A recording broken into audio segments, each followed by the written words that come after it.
just going to let him know what my limit is. Let me know. And I think it should be fine. All right.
Eric, do you copy? Eric, do you copy?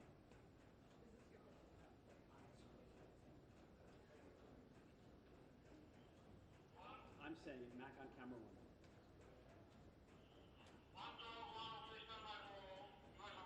Okay, I just wanted to check in with him on, I have an AP camera next to me and checking on my limit of how far I can swim. I know, I'm trying to, I'm not, yeah, I'm not going to be centered, but that's what it's going to be.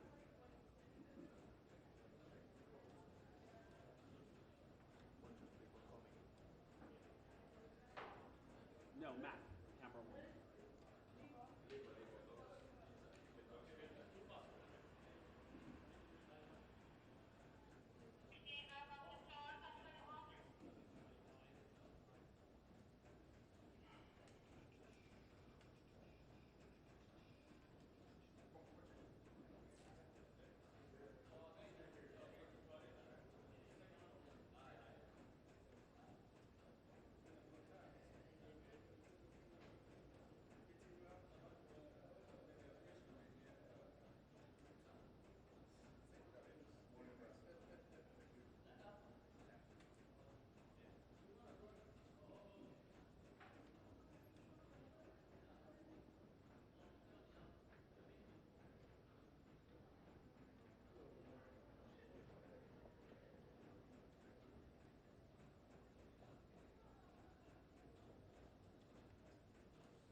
Yeah, I'm working today, so I didn't know what you were here.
Let's see your best, please.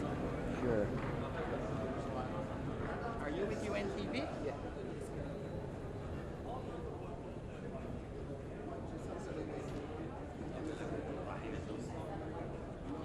Me too. Yeah, me too. Yeah, I stay here when they come to the step. I usually have a page with me, another person. Open.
So, one guy was, one was security, I don't know who he was, but he was worried about Okay, the cable. I'm like, yeah, call me. You have my number? No. maybe I do. I gotta see. Okay, here we go. So, I think How you doing?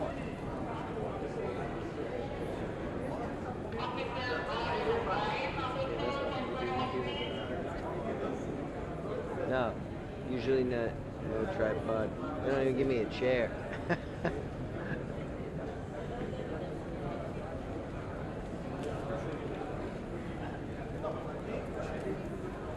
So tomorrow's is President coming? See.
Lauren.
Y este turn.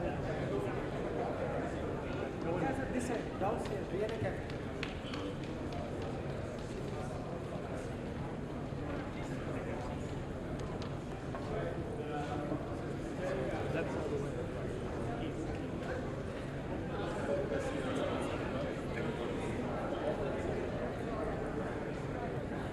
Are you good, Danny? Are you good, Danny?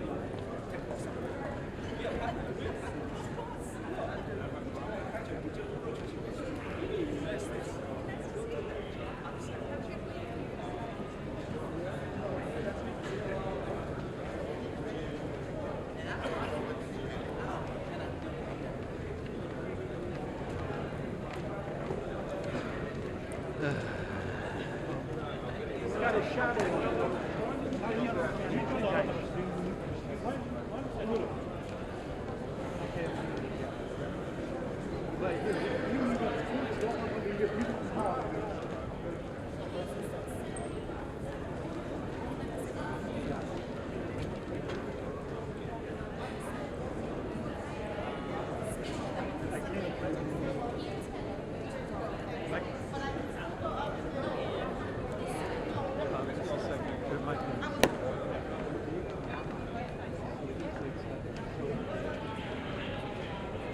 Back.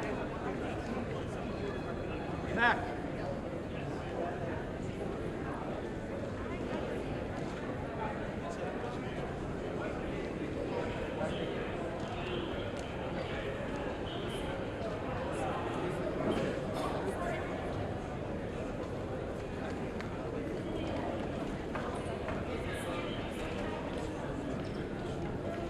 I'm listening.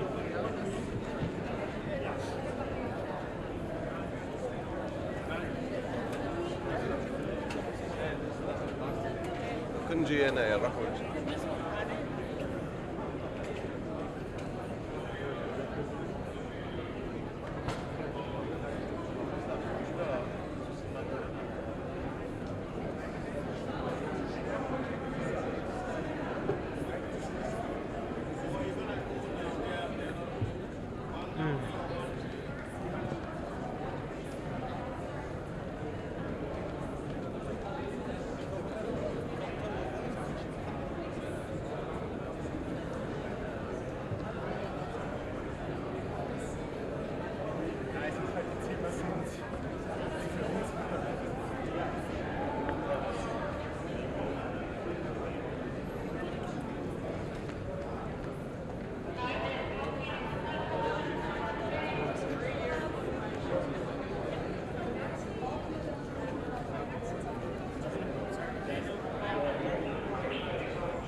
James, you want to just widen out too? Oh, that's right. He's going back down to widen it now. Just caught him at the top of the steps.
some limo action out front. I don't know who it is, but somebody's pulling up with,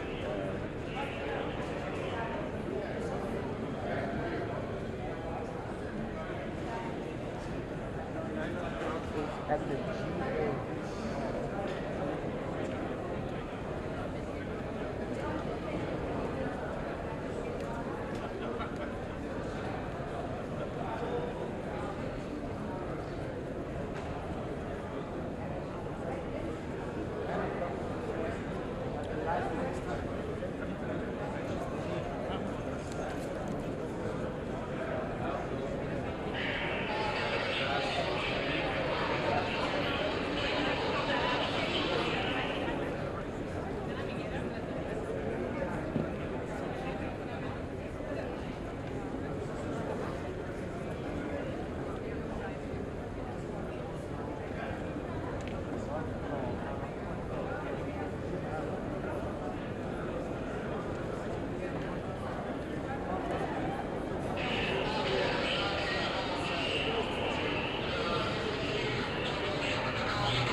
Oh my God, come on.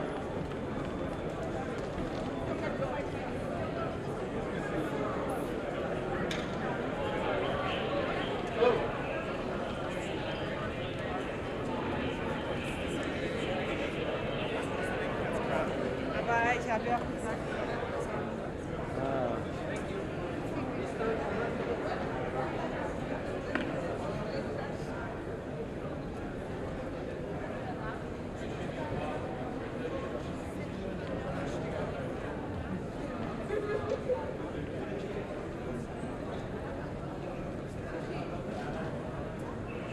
Keep it.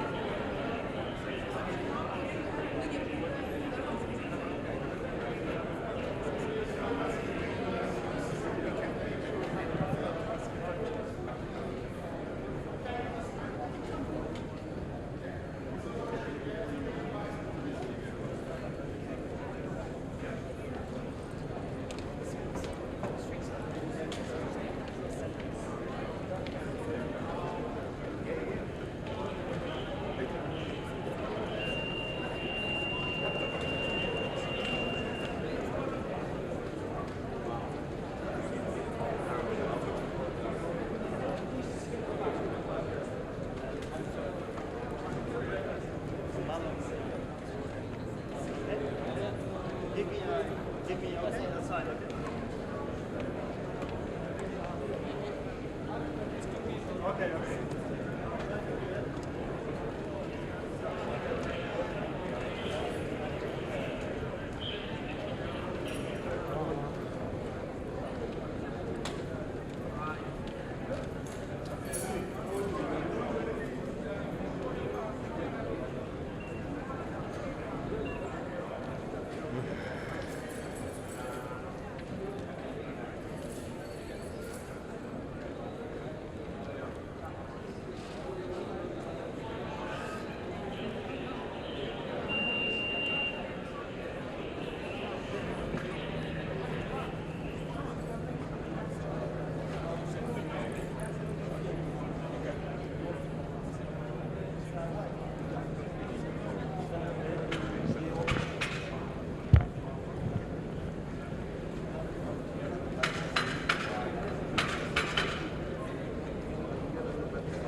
Good morning, everybody. See already a couple of ministers coming in.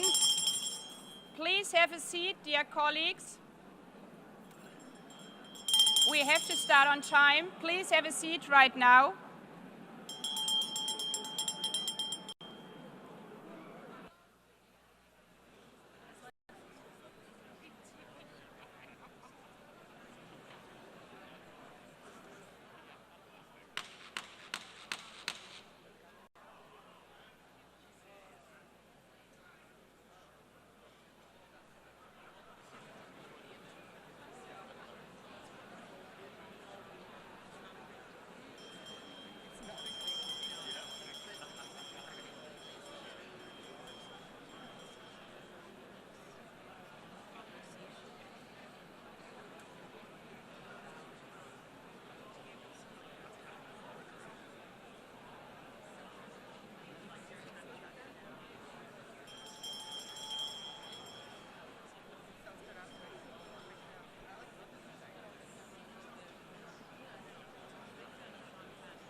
Good morning.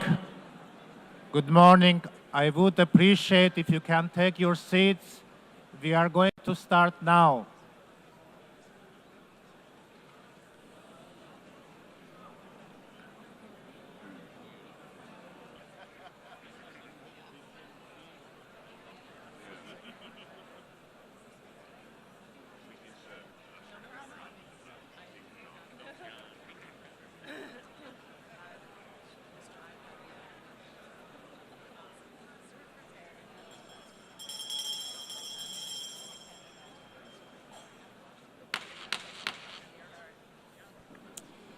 Good morning, everybody, and please have a seat. If I could ask for everybody's attention and finding a seat. I call to order the high-level plenary meeting to commemorate the 80th anniversary of the establishment of the United Nations. I would kindly ask all delegations to take a seat and keep silent. On the left side of the room, could you please, also on the blue seats, on the left side, please take a seat. I call to order the high-level plenary meeting to commemorate the 80th anniversary of the establishment of the United Nations. I would like to warmly welcome all of you to this milestone anniversary of our United Nations. Now, when everybody has found a seat, and in respect to the performance we are hearing right now, I now invite the artists to take their position on the stage.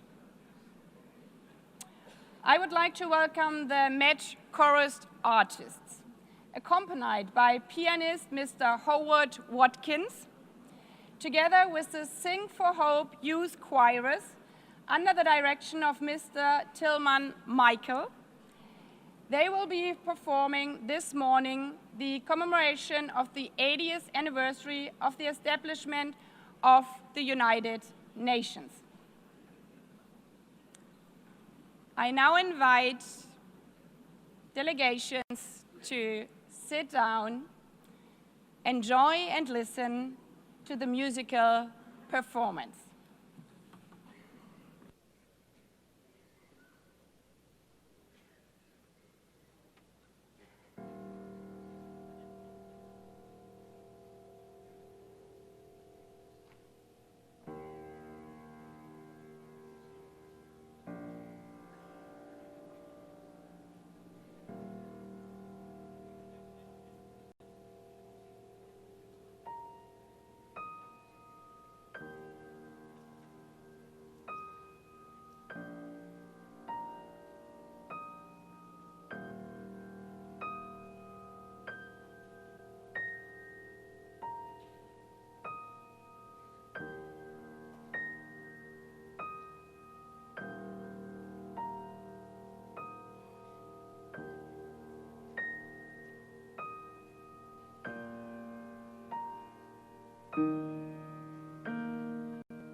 Nations in ruins.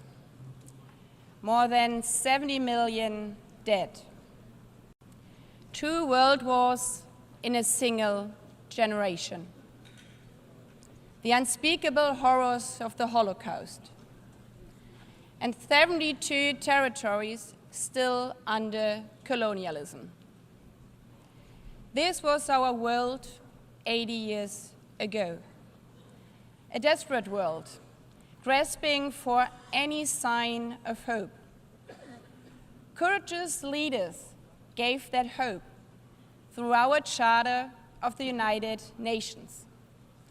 When signed on 26 June 1945, it was more than yet another empty political declaration.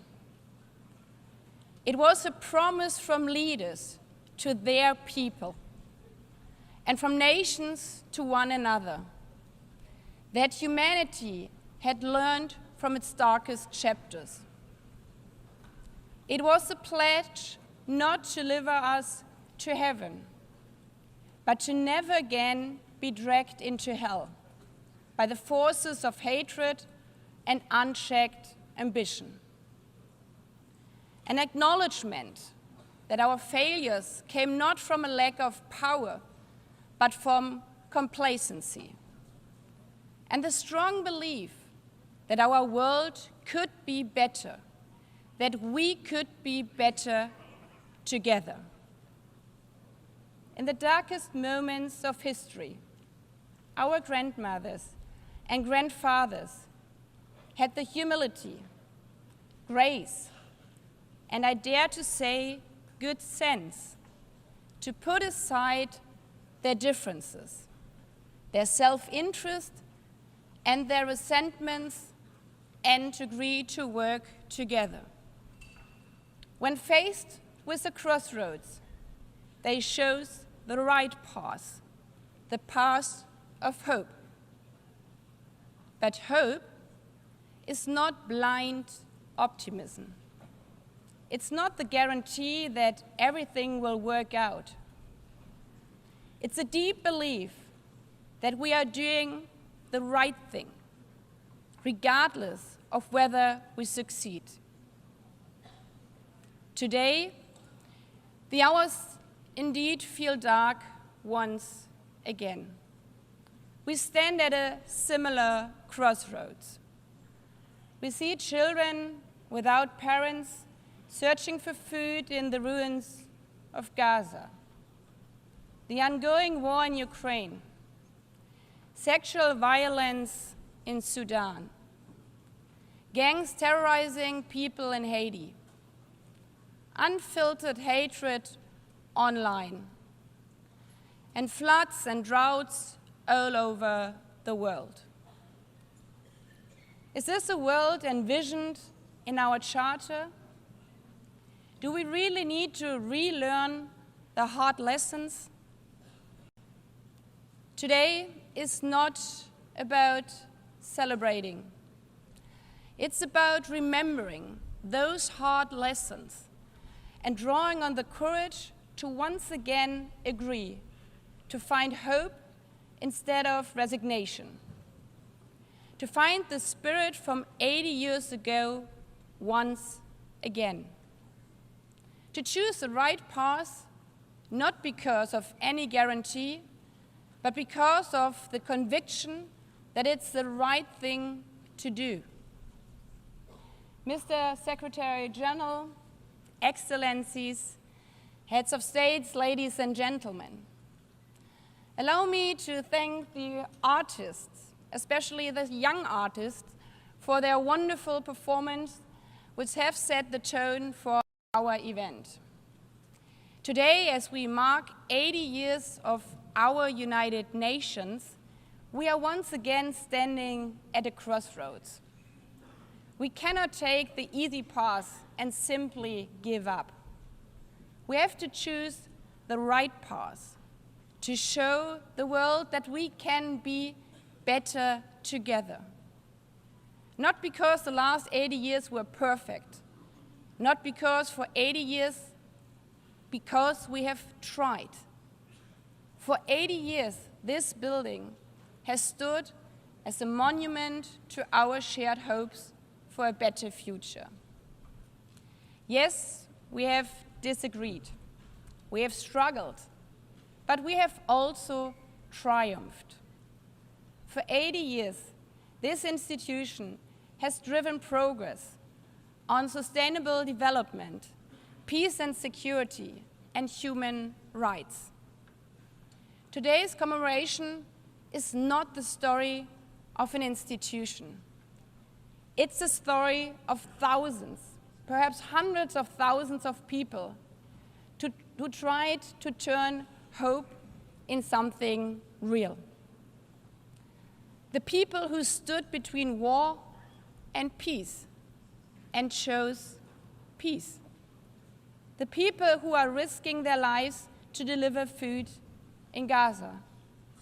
The people who are supplying education materials to girls in Afghanistan. The people who not only wear the symbol of the United Nations, but are out there on the ground, showing how we are better together. This is why this is the theme of this 80th session, better together. It's more than a hot motto, it's a hard-won truth. It's our commitment for the next 80 years. Our commitment to not only hope for problems to vanish, but to find the courage to confront them. Better together means to act where action is hard, to choose dialogue and diplomacy when division is easier. Hope at this 80th anniversary means that this session is not remembered not only for its milestone year, but as a moment when we called on extraordinary resolve equal to the extraordinary challenges we face. We owe this to the people, to the men and women, boys and girls who are not giving up, even in the darkest hours of war, who look still to the streaming blue flag for hope, the flag of our United Nations. Not perfect, not finished, but always better together.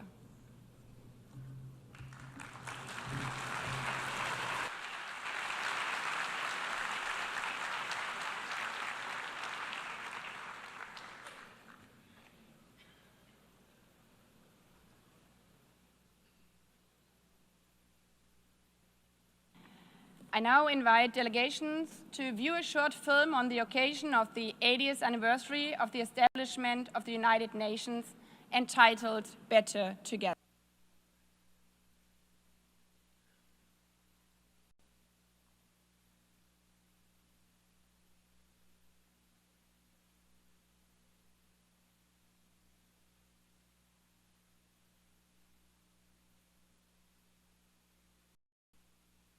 Chose peace.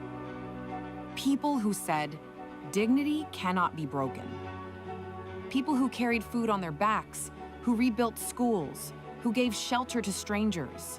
People who stood for the earth before it was too late. And the people who will carry it forward. The young, the unheard, the unstoppable. For 80 years, this has been and will be the work of humanity. Not perfect, not finished, but always better together. 80 years and more for peace, human rights, and sustainable development. UN. Better together. I give the floor to His Excellency Antonio Guterres, Secretary General of the United Nations.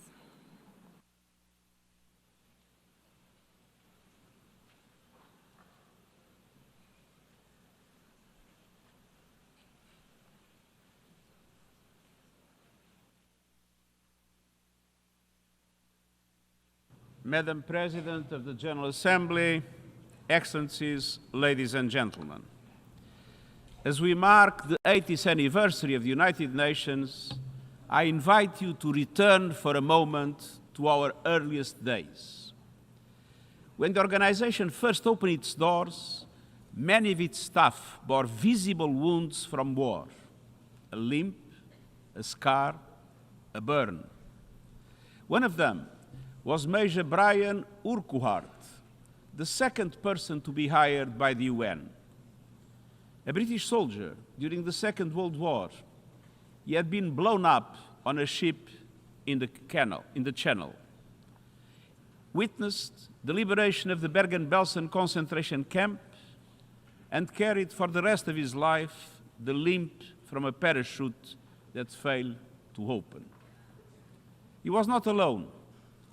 A clerk might quietly mention a bullet wound, a delegate, the shard of shrapnel still lodged in its chest.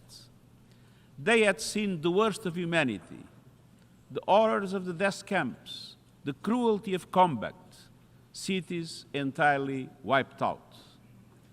And it was precisely because of what they had witnessed that they chose to serve peace. Excellencies, there is a persistent myth that peace is naive, that justice is sentimental, that the only real politics is the politics of power and self-interest. But those early staff were not idealists untouched by reality. They had seen war and they knew. Peace is the most courageous, the most practical, the most necessary pursuit of all.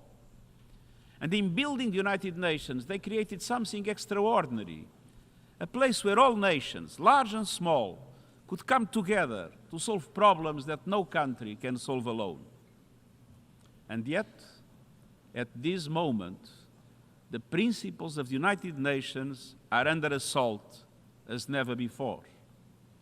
As we meet, civilians are targeted and international law trampled in Gaza, the Ukraine, Sudan, and beyond. As we meet, poverty and hunger are on the rise as progress on the Sustainable Development Goals falters. As we meet, the planet burns with fires, floods, and record heat raging through climate chaos. And at the same time, we are moving towards a multipolar world, but without strong multilateral institutions, multipolarity has its risks, as Europe learned in the First World War. To meet these challenges, we must not only defend the United Nations, we must strengthen it. And that is the purpose of Agenda 2030, the Pact for the Future, and the UN80 initiative, to renew the foundations of international cooperation and to ensure that we can deliver for people everywhere. Excellences, au fil des années, notre organisation a ouvert la voie à certains des plus grands triomphes de l'humanité. L'éradication de la variole, la régénération de la couche d'ozone et par-dessus tout, la prévention d'une troisième guerre mondiale. Les défis des 80 prochaines années seront à la fois familiers et inédits. La lutte contre la guerre et la pauvreté se poursuivra. Mais il faudra également faire face au chaos climatique, aux technologies incontrôlées, à la militarisation de l'espace et à des crises encore inimaginables. Pour relever ces défis, souvenons-nous de ce que nos fondateurs savaient déjà. La seule voie possible, c'est celle de l'unité. Soyons à l'auteur de ce moment avec lucidité, courage et conviction et réalisons la promesse de la paix. Je vous remercie.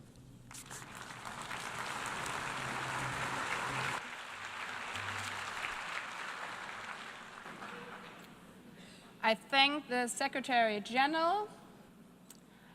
I have the honor now to give the floor to Her Excellency Ellen Johnson Sirleaf, former President of Liberia, 2011 Nobel Peace Laureate, and Africa's first elected female head of state, a champion of peace, justice, and democratic governments, a former United Nations staff member, and a steadfast voice for multilateralism.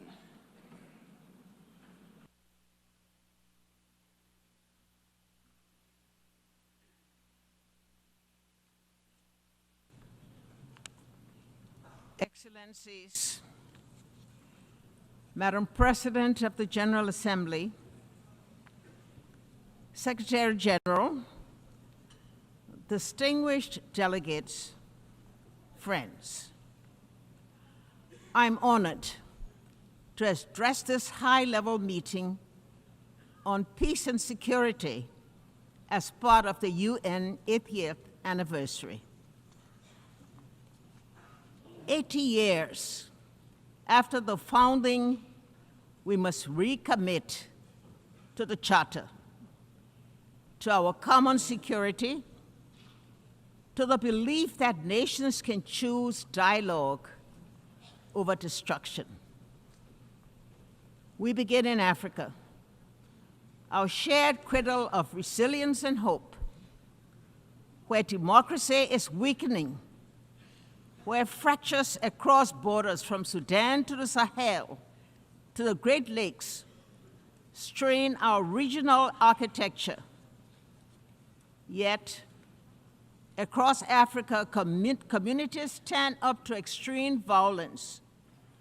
Regional bodies mediate transitions, and women's groups negotiate truces when the state is distant and humanity is near. We have learned hard lessons. Prevention costs less than reconstruction. Reconciliation is a process, not an event. Peace agreements require institutions and citizens to be real. When guns fall silent, skills training, jobs, justice, and dignity must follow swiftly. Liberia's story illustrates UN-led progress and success. The largest peacekeeping force joined Africa's forces to disarm fighters, support elections, reform security institutions, and create space for reconciliation and growth. India's all-female formed police unit strengthened protection and public trust. The mission ended with Liberia standing on its own feet, out of war, into a fragile peace with accountability, inclusive dialogue, and economic opportunity for young people. We must acknowledge that the multilateral architecture built to shield future generations from war is underperforming. That global leadership lacks a unified effort to respond to a technological-enabled world. Commemoration without candor is unaffordable. The world asks whether this House will protect civilians and uphold international humanitarian law. These are not words of despair. They are summons to repair. Our answer must go beyond words.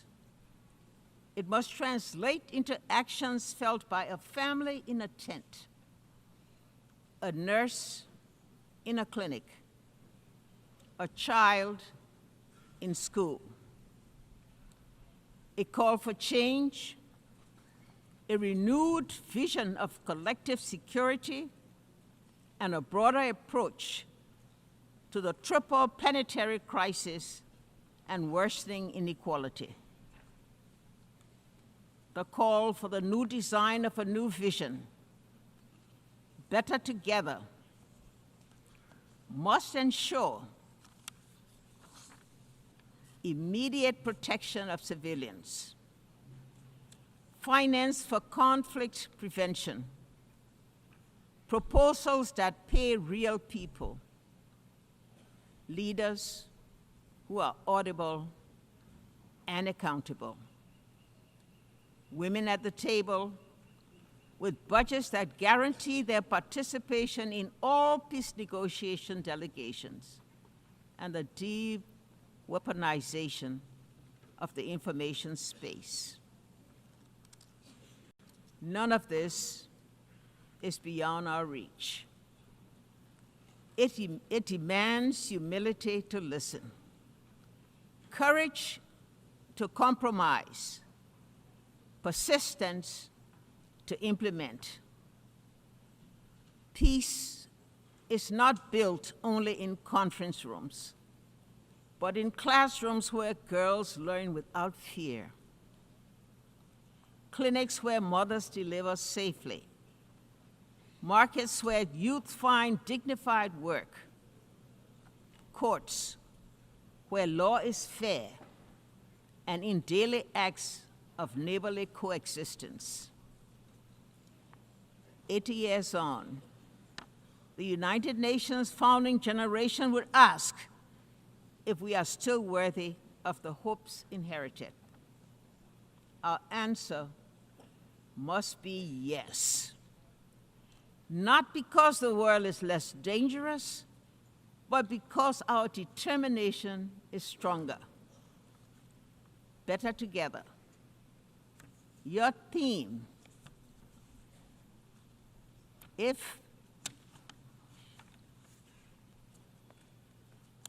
better together, your theme, it must be a strategy. Regional bodies and the UN working together. Civil society and governments co-designing solutions. Women and men sharing power equally. Truth and reconciliation traveling the same road. Let us leave this anniversary with concrete commitments, funded priorities, and a timetable for action. Show those in shelters standing in the bread lines and awaiting news of loved ones that the United Nations, as it celebrates its 80th year, remains a place of peace, a place of refuge, a place of unity, and a place of hope. I thank you.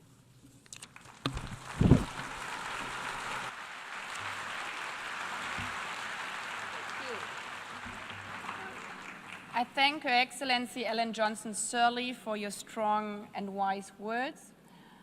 I now give the floor to Her Excellency Gro Harlem Brundtland, former Prime Minister of Norway, former Director General of the World Health Organization, a medical doctor committed to health as a human right, and instrumental in placing sustainable development at the forefront of our international agenda.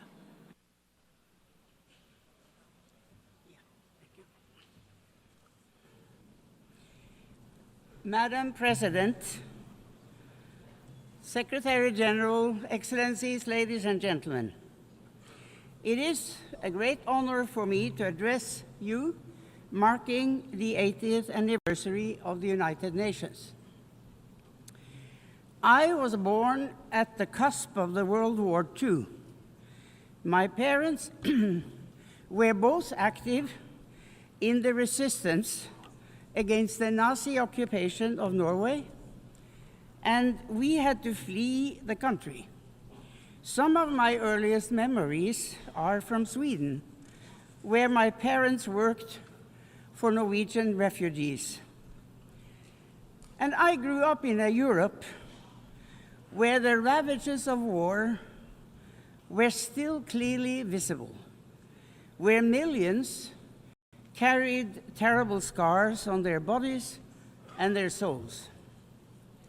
It is against this background that the UN was founded, not as a symbol, but as a solemn promise.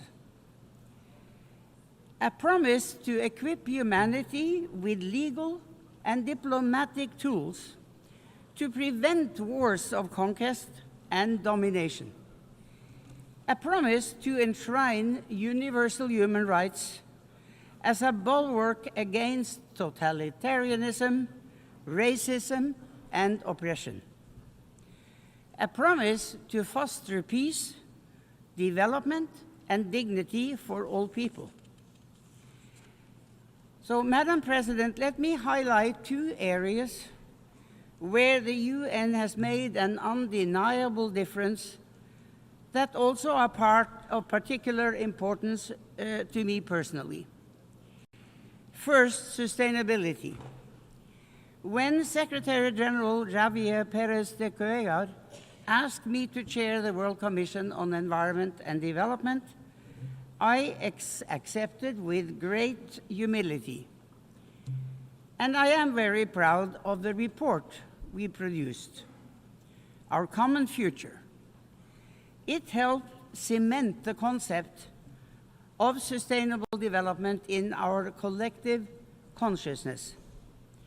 Thanks to UN-led efforts, we started charting a path towards economic development that does not destroy the basis of life for future generations, our climate and our natural environment. But we are today exceeding the planet's boundaries and approaching tipping points where there is no way back. Over 80% of the targets under the Sustainable Development Goals are today off track. Second, President, gender equality. During the UN's International Year in Women's Year in 1975, I had just entered government for the first time. Many of my male colleagues hardly knew how to deal with me. In 1979 came the UN Convention on the Elimination of All Forms of Discrimination against Women. In 1981, I became Prime Minister for the first time. In 1995, 30 years ago this month, I delivered my address at the 4th World Conference on Women in Beijing. I spoke of the moral and economic imperative to end gender apartheid. I believed too optimistically that we would have come further by now.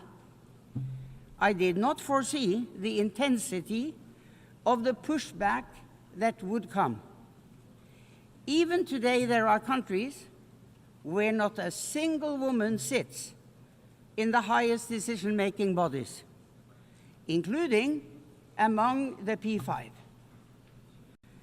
But despite such adversity, the UN has methodically worked to strengthen the position of women through education, through microfinance, through work for sexual and reproductive rights and health, and through intense and effective advocacy work.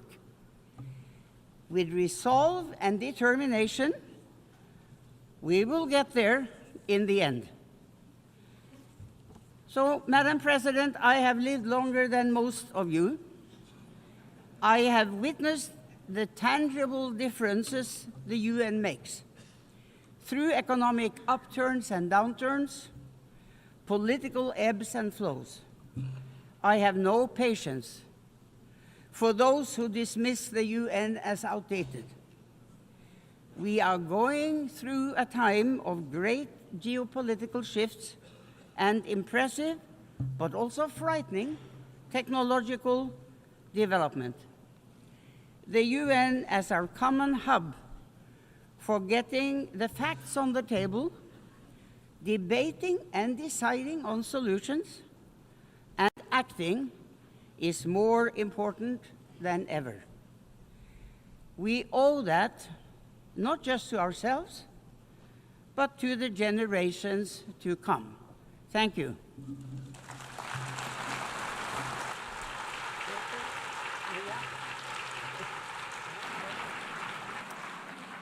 I thank Her Excellency Gro Harlem Brundtland for her blunt and powerful words.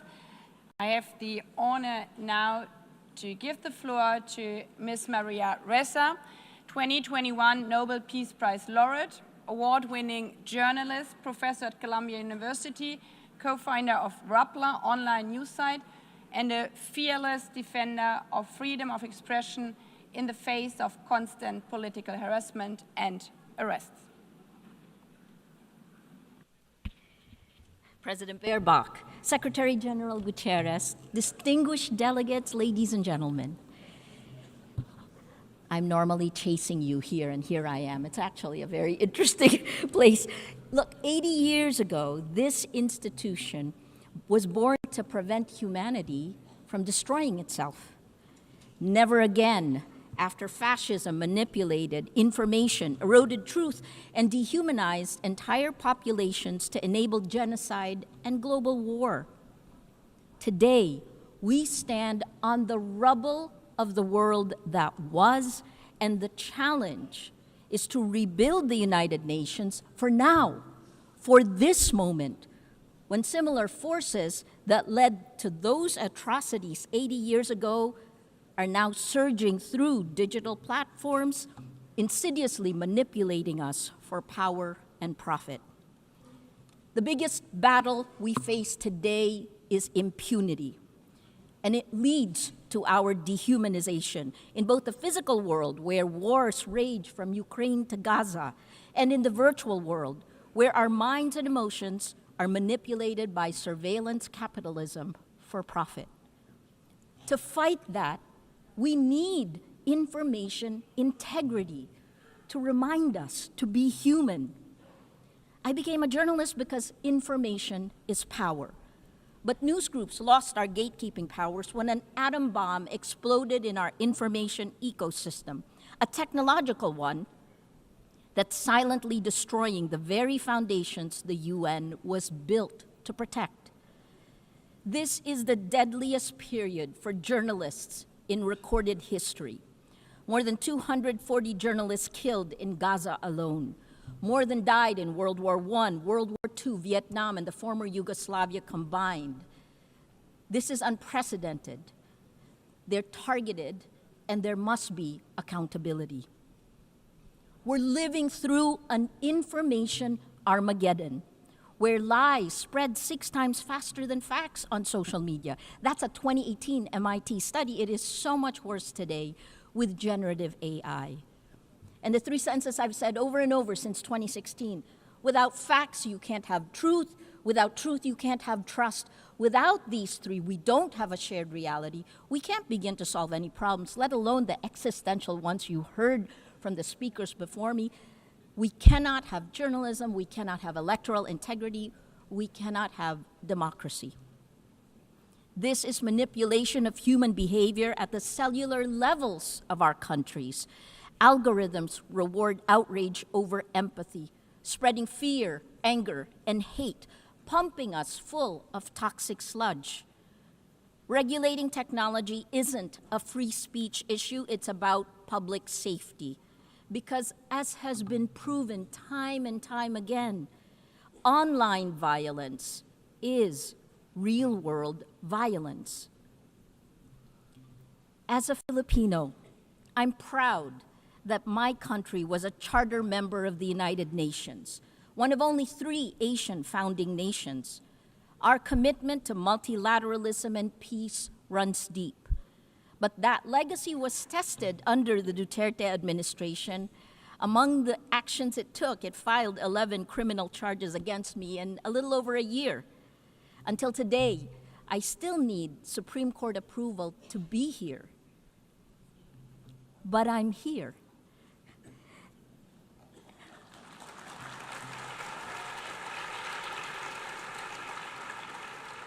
And my former president, well, he was arrested in March for alleged crimes against humanity, and is detained at The Hague waiting for trial. Impunity ends.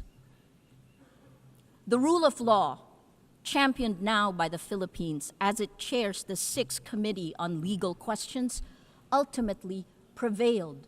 We moved to it. The trends are clear.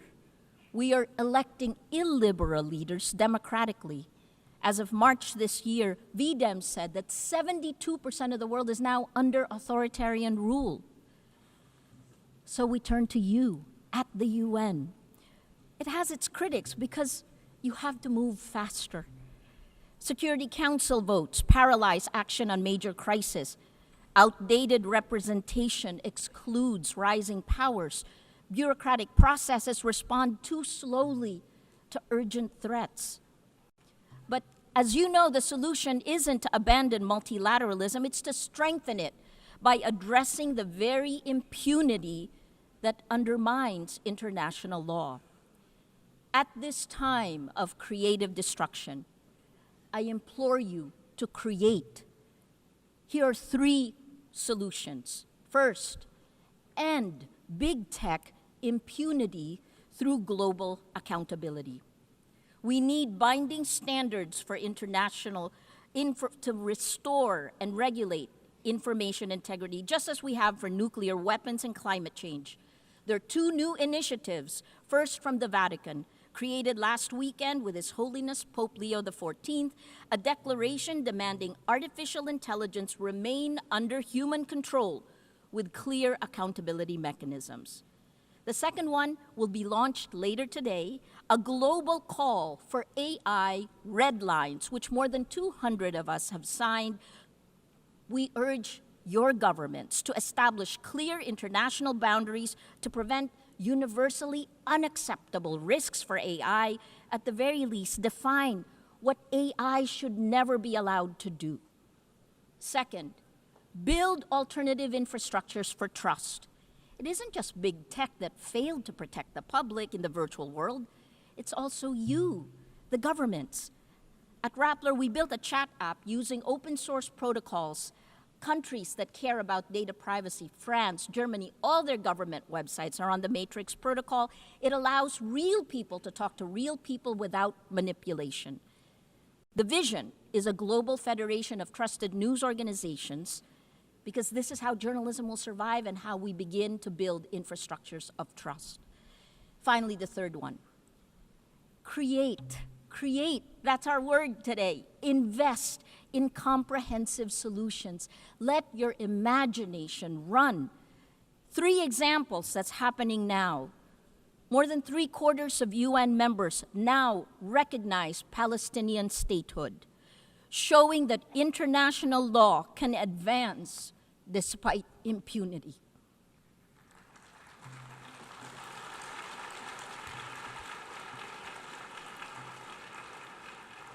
On gender, the Nobel Women's Initiative have pointed out, demonstrated that in nearly every conflict around the world, women are leading efforts for peace, defying displacement, patriarchy, gender apartheid, and militarized violence every day. And finally, on Wednesday, Demokrasya Siyempre, 20 nations will pledge to strengthen democratic institutions and fight for information integrity. More than 40 Nobel laureates we have gathered together to support this multilateral initiative led by the Global South. Information integrity is the mother of all battles. Win this, and we can win the rest. Lose this, and we lose everything. Please choose courage over comfort, facts over fiction, hope over fear. A lot has changed since the UN was created 80 years ago.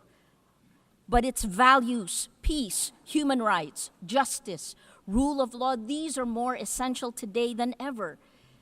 It is time to create again, to build better. Together, please Act now, before it's too late.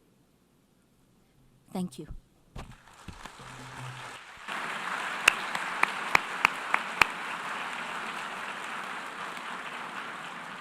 I thank Maria Ressa also for her very powerful words. I now invite Ms. Mariam Burka, United Nations Global Advocate for Peace and youth leader, whose work bridges art, activism, championing women's rights, youth empowerment, and peace building, to recite a poem.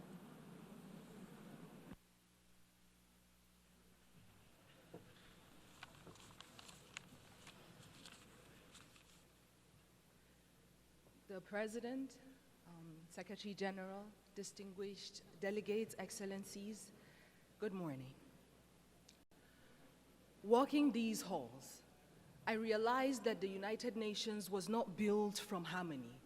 It grew out of the ashes of war and the grief watered by the collective memory of what happens when dialogue and cooperation fails. Its foundation is not peace achieved, but peace pursued, fragile, imperfect, necessary, not just worth fighting for, but requiring a fight. And today, 80 years on, we gather to honor what has been achieved. Nations rebuilt, walls of division lowered, millions lifted by the shared will. But these are victories worth remembering, but the story is unfinished. The cracks in the foundation calls us to repair, to act, not to retreat. Our world bleeds before our eyes. Children in conflict zones, nations silenced by hunger and war. And it begs the question, are we witnessing the collapse of conscience in real time? Because behind every pact, there are people. Behind every statistic, there is a story. And behind every commitment that we sign, there are lives depending on whether we honor our words or not. And so this is not the time to feel powerless, because yes, hope and despair can coexist in the same breath, because healing is not linear. The United Nations is not a monument, it is a mirror, and it reflects what we have dared to imagine 80 years ago, and today, here, it asks, will we dare again? Will we dare to work better together? Because if the past proves that we can build peace from ashes, then the present demands that we build it again, louder, braver, together. I speak as a global peace advocate, not because peace is easy, but because silence is complicity, and so I will not be silent. You know, I used to think that peace was a place, a final destination we arrive at after all wars have ended. But I have come to understand that peace is not a line that we cross. It is a choice that we make over and over and over again, especially when it is the hardest, especially when it feels far away. Peace is not a silence we force into people's mouths. It is not the absence of war, but the presence of understanding. Peace is a child learning to sleep again without flinching at the wind. It is a mother not having to choose between bread and dignity. It is a father not having to swallow his voice to feel like a man. Peace is messy, like forgiveness. It does not arrive in parade floats. Sometimes it comes crawling through broken windows when we finally agree that being right is not better than being whole. Peace is not found, it is built, brick by brutal brick, by hands that once knew how to fight, now choose to hold instead. There was a time when we measured strength by how long we could hold a grudge. But today, let us measure strength by how long we could hold space for someone else's truth. Because there was a me and a you before there was ever an us. And if us is broken, then peace is what lets us lay down the shards without aiming at each other's throats. Peace is the poem you write after the war in your chest has finally run out of ink. It is the moment you return to your body and find yourself still standing. Peace is not easy. And so let us not forget the ones who have carried peace quietly through the fire. The women whose hands mend what war has torn, who rebuild homes from memory, raise children between checkpoints, hold their families like nations, because peace has always known the name of a woman, carried through the way that she chooses courage over collapse again and again. And so today I speak peace into the bones of this world, into the rubble, into the rage, into the ruins. Because if war teaches us how to shatter, then peace must teach us how to stay soft, to stay human. And perhaps what makes us human is not that we always succeed in peace, but that we dare again and again to seek it, refusing to let our brokenness be the end of our story. Thank you.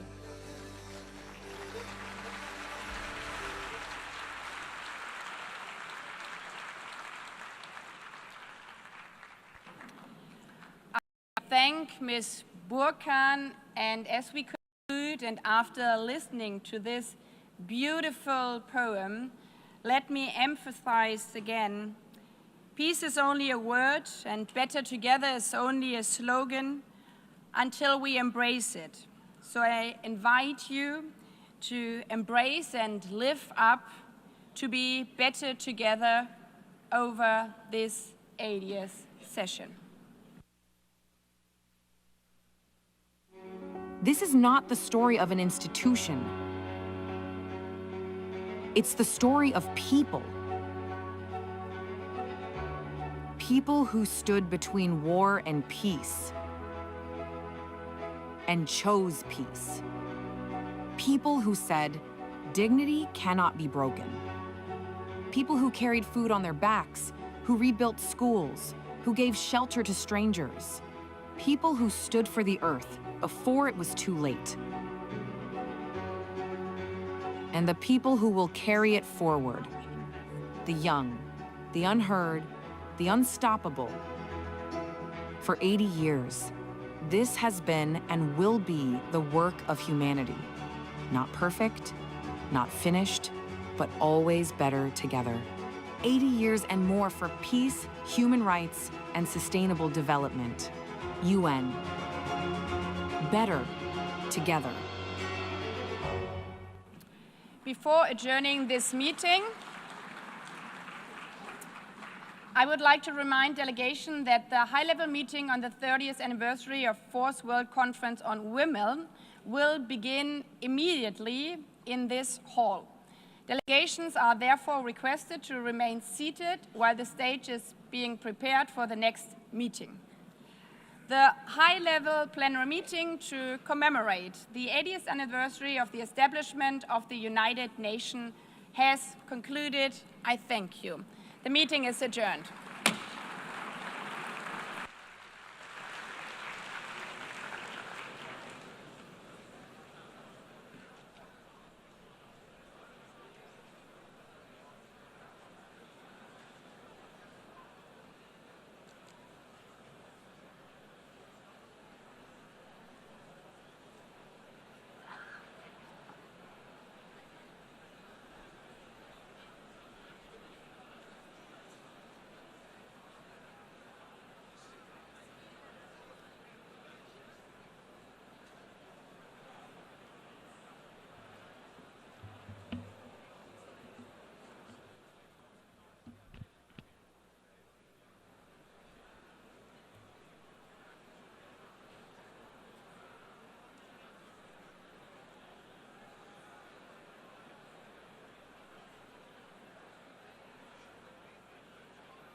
First World Conference on Women is called to order.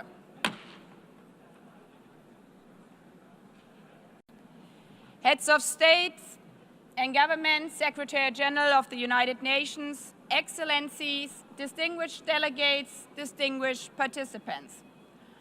I warmly welcome all of you to this high-level meeting convened to mark the 30th anniversary of the Fourth World Conference on Women and to renew our resolve to fully implement the Beijing Declaration and Platform for Action. This high-level meeting is held on the theme Recommitting to, Resourcing and Accelerating the Implementation of the Beijing Declaration and Platform for Action to achieve gender equality and the empowerment of all women and girls, in accordance with General Assembly Resolution 79/288 of 7th May 2025.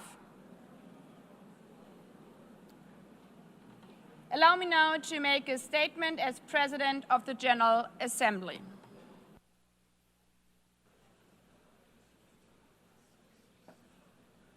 Please take your seats, distinguished delegates.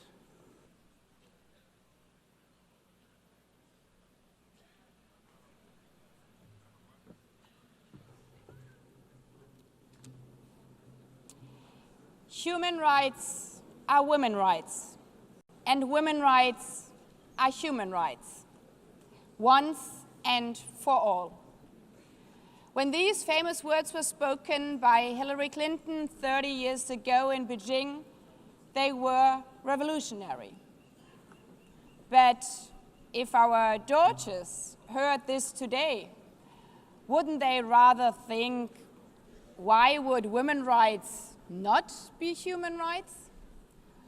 Our daughters, who are the fastest sprinter in their high school, our daughters who are CEO of an AI startup, our daughters who have watched their mothers become the first female president of the Marshall Islands, of Namibia, North Macedonia, Peru, of Slovenia, Suriname, all presidents joining us here today. For so many of you, of us here in this room, we hold these positions that when we ourselves were young seemed unattainable, but are now almost normal for the next generation. Because we stand on the shoulders of giants, on the shoulders of women who paved the way forward also for us. Towards a world in which our daughters today regard women's rights, our human rights, as a simple fact, not as something revolutionary. Mr. Secretary General, Excellencies, feminist leaders, ladies and gentlemen, today we celebrate the courageous women who fought for every single phrase, for every single word in the Beijing Declaration. Their fight paid off. The Beijing Declaration was a watershed achievement advancing women's rights, resources, and representation. As Mama Mongella, how she was called, stated in 1995, a revolution has begun. There's no going back. Yet, 30 years later, the revolution remains unfinished. When the phrase, "she runs like a girl," is hailed as an insult, when highly qualified CEOs are called diversity hires, when a female world leader is attacked on social media not for the speech she gave, but for the wrong high heels she wore. That is when we remember how far we still have to go. There's no country in the world where women's rights are fully equal to men. And there are still too many places where even speaking about women's rights is a matter of life and death. Just weeks ago in Afghanistan, after the deadly earthquake, women and girls were left trapped in rubble as male rescuers were forbidden from touching them. As one survivor said, being a woman here means we are always the last to be seen. We see this also in Sudan, where the brutal civil war between two generals is literally being fought over women's bodies. I still have her voice in my ear when one mother told me, while I was sitting with her in a refugee camp, that she wishes that they all would have been simply killed instead of having to see her daughters being raped over and over again. This year alone, demand for life-saving post-rape support in Sudan increased almost 4 times. And this is no exception. 1 in 3 women globally will experience sexual violence at some point in her lifetime. 1 out of 3. This is us. And these battles extend to family planning. UNFPA estimates that today a quarter of women are unable to make decisions about their own health care, and roughly half of all pregnancies are unintended. Delivering on Beijing, on this revolution, means also that no male politician, judge, or religious leader should dare to tell our girls what to do with their bodies, because they are human beings, not property. It's our body, our choice. In this regard, I'm honored we are joined by our first guest speaker, Cecilia Suarez, who is using her platform to speak out against this scourge in Latin America and the Caribbean, affecting as many as 76% of women in the region. But even in the darkest hours, women are not victims. They are survivors. They are heroes. And it's an extreme honor that we will also hear from our guest speaker, Nadia Murad, Nobel laureate, a hero who not only survived the unthinkable crimes of ISIS, but gave Yazidi women a voice, and by that defeated a terrorist organization.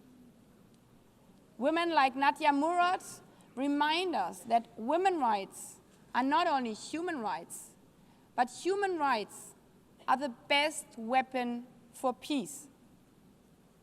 Excluding women peace builders doesn't just reduce the possibility of peace, it undermines its very foundation and longevity. Therefore, we are celebrating today not only Beijing, but also 25 years of Resolution 1325 on women, peace, and security. Excellencies, Beijing and Resolution 1325 promised not only rights, but also resources. And there, the revolution has barely begun. At the current rate, reaching economic equality will take 123 years. But women's economic empowerment is not just about doing a favor for women, but a favor for every society, every economy. As they say, it's economics, stupid. Closing the gender gap would increase global GDP by $7 trillion. Which brings us to the third R, representation. We all know that when women are at the table, companies perform better, peace treaties last longer, and governments deliver more. Their presence is power. Yet, in this hall of principles, last year, fewer than 10% of speakers during high-level week were women. And out of all 80 presidents of the General Assembly, I'm only the 5th woman. Not even speaking about the Secretary General, where in 80 years we have never had a female SG. This is not just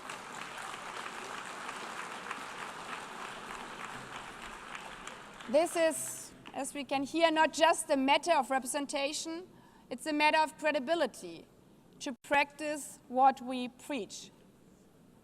But it's not only who is leading, it is how we lead. Leadership means collaboration. The theme of this 80th session overall is better together.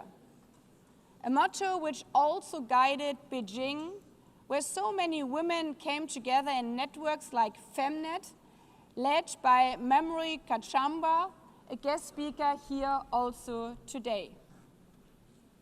Ladies and gentlemen, today we celebrate this spirit of better together and the courage of the women who paved the path to Beijing and beyond.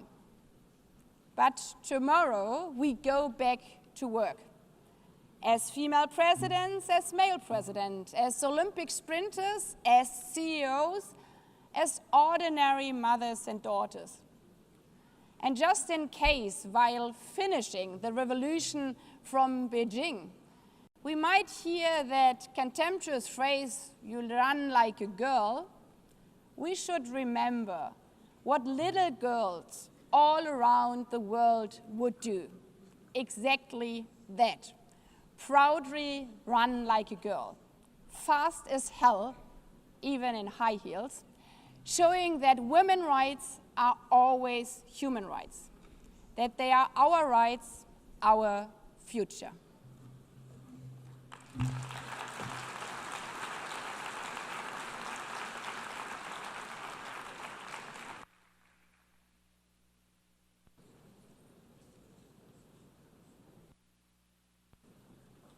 I now invite the Secretary General of the United Nations, His Excellency Antonio Guterres, to make a statement.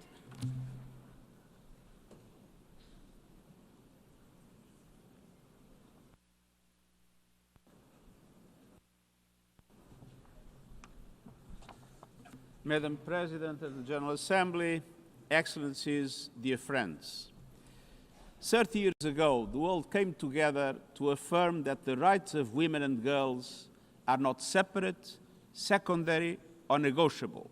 They are human rights. The Beijing Declaration and Platform for Action is the most ambitious global political commitment on women's rights ever achieved. And it has helped to power advances in some critical areas: legal protection, political participation, education, maternal mortality, recognizing the need to tackle violence against women as a global priority, and more. But progress has been slow and uneven, and no nation has achieved full equality for women and girls. Sustainable Development Goal 5, gender equality, is lagging far behind. Hard-won gains are now under attack. Meanwhile, conflicts and climate disasters are multiplying, and the human rights of women and girls are casualties of both. Cultural and structural barriers remain entrenched, and technology is spreading hate like a virus. A wave of misogyny is rolling across the world. Let us be clear. Equal rights and opportunities are not partisan issues. They are global imperatives and the foundation of peace, prosperity, and progress. Excellencies, dear friends, in every region, every country, every community, women and girls are fighting for their rights, demanding freedoms, combating abusive practices, rallying for legal protections, and organizing to take their rightful place at the table in decision-making and peace processes, and the United Nations stands with them. All leaders should do the same, by speaking out for the rights of women and girls, by making clear that tradition cannot excuse oppression, and by doing everything possible to realize the vision of the Beijing Declaration. Excellencies, dear friends, earlier this year, countries took an important step forward. The Commission on the Status of Women adopted a new political declaration committing to implement the Beijing Declaration and Platform for Action fast and in full. So now all countries must live up to that responsibility.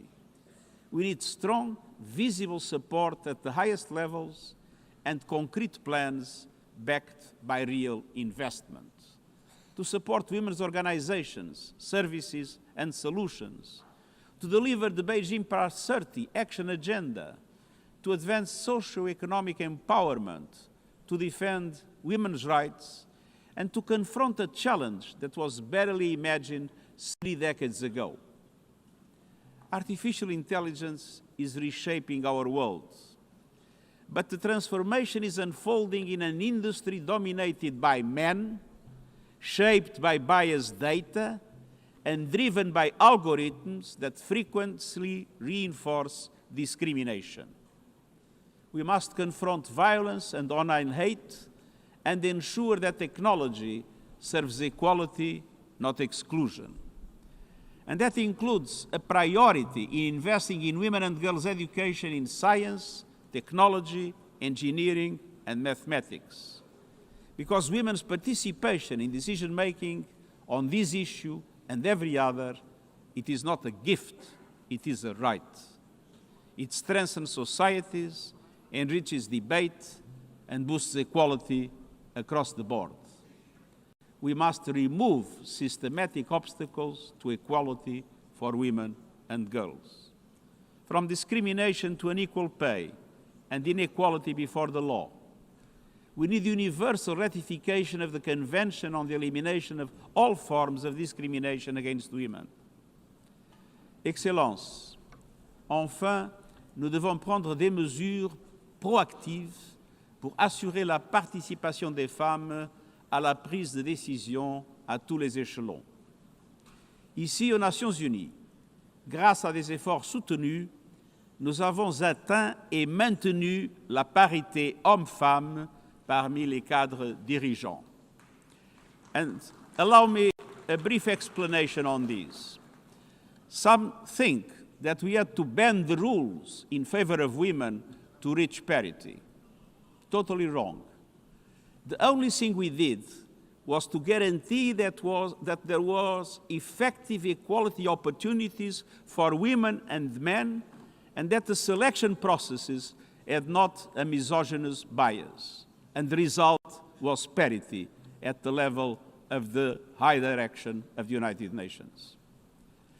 Nous poursuivrons nos efforts pour parvenir à la parité dans l'ensemble de l'organisation, guidée par notre plan d'accélération pour l'égalité des genres. Excellences, il y a 80 ans, la Charte des Nations Unies affirmait l'égalité des droits entre les femmes et les hommes. Il y a 30 ans, la Déclaration de Pékin consacrait les droits des femmes comme des droits humains. Aujourd'hui, dans cette enceinte, nous devons entendre comment nous comptons transformer ces ambitions en réalité. Faites entendre vos engagements, présentez vos plans. Ensemble, réalisons l'égalité pour les femmes et les filles, une égalité dont notre monde a tant besoin. Et je vous remercie.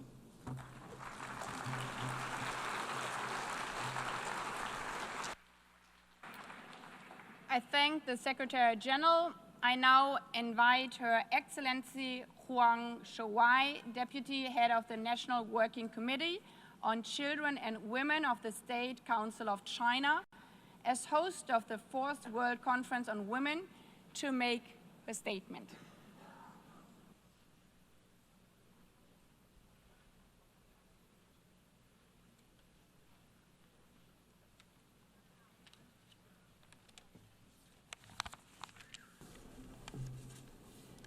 尊敬的主席女士、各位同事，中方十分赞赏联大召开会议，纪念北京世妇会30周年。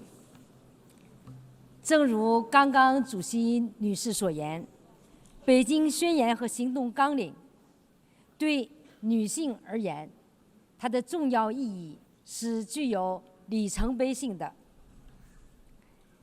它凝聚了智慧和力量，是持续引领全球性别平等进程的行动蓝图。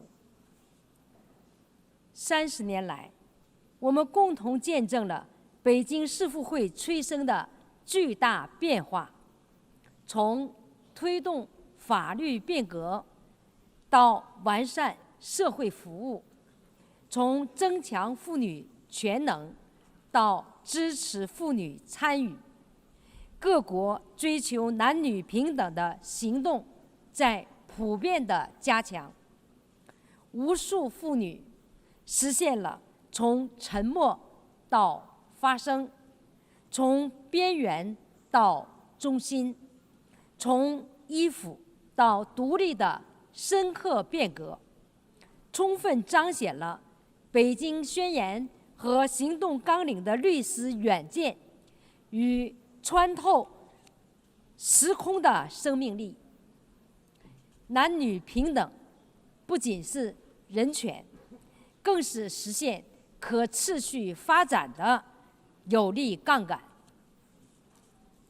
30年来，中国作为北京世妇会的东道国，始终以行动践行承诺，在中国共产党的领导下，坚决贯彻男女平等基本国策，连续实施4个周期的妇女发展纲要，构建起涵盖100多部法律的保障妇女权益法律体系，以可量化、可操作的制度工具，显著提升了6亿9千多万妇女的经济赋权、健康、教育、就业、参政、社会保险等各方面的水平。中国妇女以卓越的创造力擎起了国家事业的半边天。中国始终积极支持全球妇女事业的发展，与联合国合作设立女童和妇女的教育奖。习近平主席夫人彭丽媛担任特使，为180多个国家和地区培养20多万的女性人才，在20多个国家实施超过4000万美元的赋能项目，创建的全球数字赋能妇女中心，为消除数字的性别鸿沟，促进女性深度参与 AI 发展提供了新的实用平台。尊敬的主席女士、各位同事，当前百年变局加速演进，全球治理处于重要的十字路口，还有近10%的妇女深陷极端的贫困，超过6亿女性生活在战乱之中，对妇女的暴力、歧视和经济不平等依然存在。发展中国家性别平等年度的资金缺口达到4200多亿元。新的挑战迫切需要采取更加积极务实的行动。中国国家主席习近平提出了全球治理的倡议，恰逢其时，实现男女平等和妇女全面发展，更需要全球的合作，加速行动，久久为功。站在新的起点上，中方呼吁坚持推动妇女平等发展，把保障妇女权益上升为国家意志，内化为社会的行为规范，加大投资的资源的投入，确保妇女平等受益、平等参与，持续赋能妇女创新发展，为妇女和女童提供优质教育，利用数字技术提升妇女素质，支持妇女发挥领导力，激发妇女提高新的动能，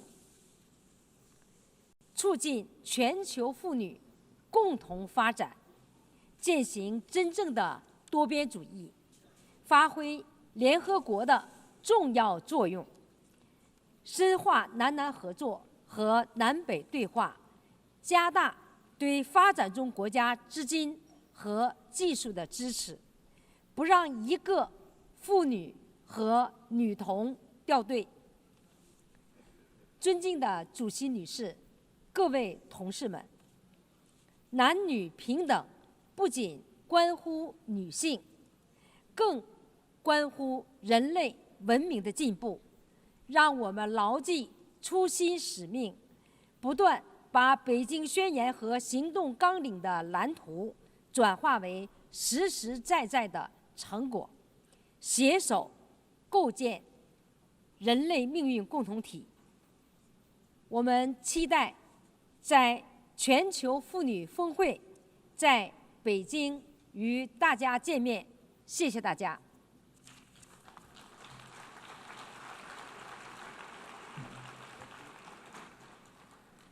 I thank the Deputy Head of the National Working Committee on Children and Women of the State Council of China, Ms. Sima Bahous, Executive Director of the United Nations Entity for Gender Equality and the Empowerment of Women, to make her statement.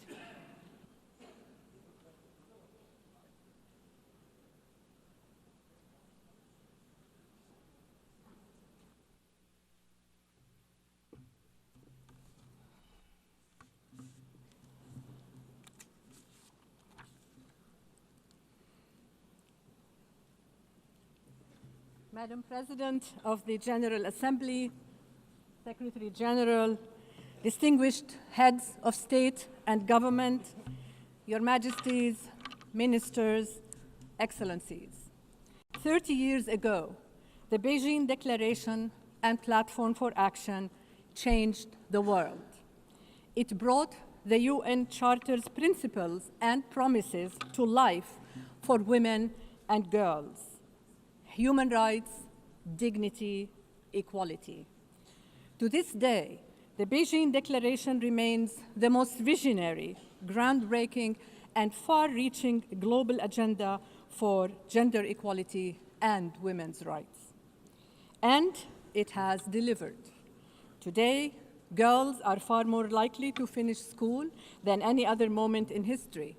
Maternal deaths have nearly halved. The number of women in parliament has more than doubled, and nearly every country has laws to end violence against women and girls. And in just the last 5 years alone, nearly 100 discriminatory laws have been reversed.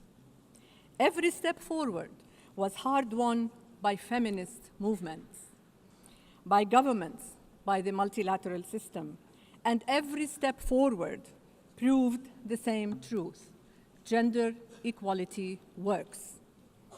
But progress has not been fast enough, wide enough, or deep enough, and in too many places it is being reversed. On our current path, 351 million women and girls will still live in extreme poverty by 2030. And today, 676 million women and girls live within reach of deadly conflict, the highest recorded since the 1990s. Women and girls in crises suffer unspeakable atrocities, hunger and violence, from Afghanistan, the DRC, Gaza, the Sudan, Ukraine, to Yemen and beyond. women and girls bear the brunt of crisis. We owe it to them to spare no effort in the pursuit for peace. Excellencies, the very systems built to advance and fund gender equality are being hollowed out quietly but deliberately. This is not just regression, it is retreat. But the future is not fixed. Another path is still possible. Excellencies, as we commemorate 80 years of the United Nations and 30 years since the Beijing Declaration, 2025 must be our turning point. This is why, in this pivotal year, we asked governments to recommit with bold, measurable actions across a roadmap of 6 priority areas. And you answered. 108 governments have stepped forward with 196 national actions on the Beijing Plus 30 action agenda. You are investing in care systems, strengthening gender data, and funding women peace builders on the front lines. You are putting power, protection, and possibility in the hands of women and girls. You are harnessing technology and innovation to advance, not hinder, equality. And you are enacting laws to protect women and girls from violence. Your actions reflect partnerships with feminist movements who have carried this agenda through times of backlash and breakthrough alike. Importantly, your actions prioritize the leadership and voice of adolescent girls and women. These actions form a map of the possible, and we know what that possible can deliver when we come together. Just this past week, you took another step forward together when you adopted by consensus the resolution to revitalize the Commission on the Status of Women, a timely legacy of Beijing Plus 30. I applaud you for this. This is multilateralism at its best. Excellencies, your words today must be matched by courage tomorrow. In the policies you pass, in the budgets you allocate, and the change you drive together with and for women. Because gender equality remains a unifying force for the world. Let history remember 2025 as the year we stood our ground for ceasefires, for peace, for justice, for equal rights, for sustainable development, and for prosperity for all women, for all girls, for all humanity. I thank you.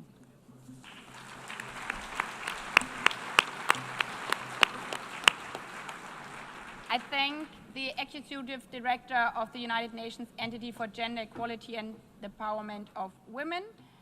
I now invite Ms. Dean Kate, Executive Director of the United Nations Population Fund, to make her statement.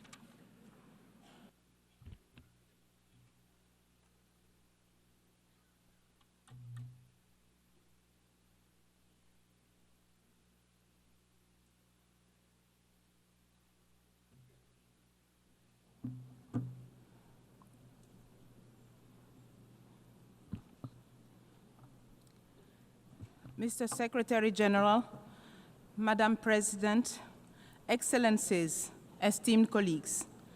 30 years ago, in Beijing, the world pledged to achieve gender equality and women's empowerment. 1 year earlier, at the International Conference on Population and Development in Cairo, government affirmed that sexual and reproductive health and reproductive rights are a precondition for women empowerment and essential to dignity and development. Population, sexual reproductive health and rights, and gender equality are inextricably linked. Beijing and Cairo go hand in hand, mutually reinforcing and universal. Today, we gather not only to commemorate, but also to thank the member states for their effort. While significant progress has been made, it is fragile. Too many women still die giving birth. Too many women and girls are denied safety and opportunity. Millions of youth and marginalized people do not have their most basic needs met. And new threats are rising: climate change, increasing conflict, digital world where technology, including artificial intelligence, can be fabulous opportunities when used properly, instead of being weaponized against women and girls. Demographic shifts are reshaping societies. Rapid population growth in some regions, aging in others, rising migration, systems are strained, inequalities deepen, reproductive rights come under threat. Excellences, je m'adresse à vous aujourd'hui en tant que nouvelle directrice exécutive de UNFPA. J'assume cette responsabilité avec humilité et détermination, déterminée à protéger les acquis, à défendre haut et fort les droits humains, à aller plus loin ensemble, afin que les promesses faites à Beijing et au Caire soient enfin tenues. Le Fonds des Nations Unies pour la population se tient à vos côtés, aux côtés de nos partenaires des Nations Unies, de la société civile et en particulier des organisations et réseaux de femmes dans leur travail inlassable pour promouvoir les droits et les choix des femmes et des filles dans toute leur diversité. La contribution de UNFPA à ces efforts est unique. En tant qu'agence de santé publique et de population, nous œuvrons pour que chaque femme et chaque fille et chaque jeune puisse utiliser son plein potentiel pour bâtir son avenir et vivre à l'abri de la violence. Les droits et santé sexuelle et reproductive constituent le socle de la société. Le meilleur investissement pour un monde meilleur et plus juste, tel qu'imaginé par nous tous dans l'agenda 2030. Excellencies, let us honor Beijing and Cairo with urgent action. Under our Secretary General leadership, we look forward to delivering as one with our sister agency on the ground. Let us recommit to do better together and make sure that no woman should die while giving life. Let's invest in right and choices, the foundation of justice, prosperity, and peace. Merci. Merci. I thank the Executive Director of the United Nations Population Fund. I now invite Ms. Hala Haidar, Chair of the Committee on the Elimination of Discrimination Against Women, to make her statement.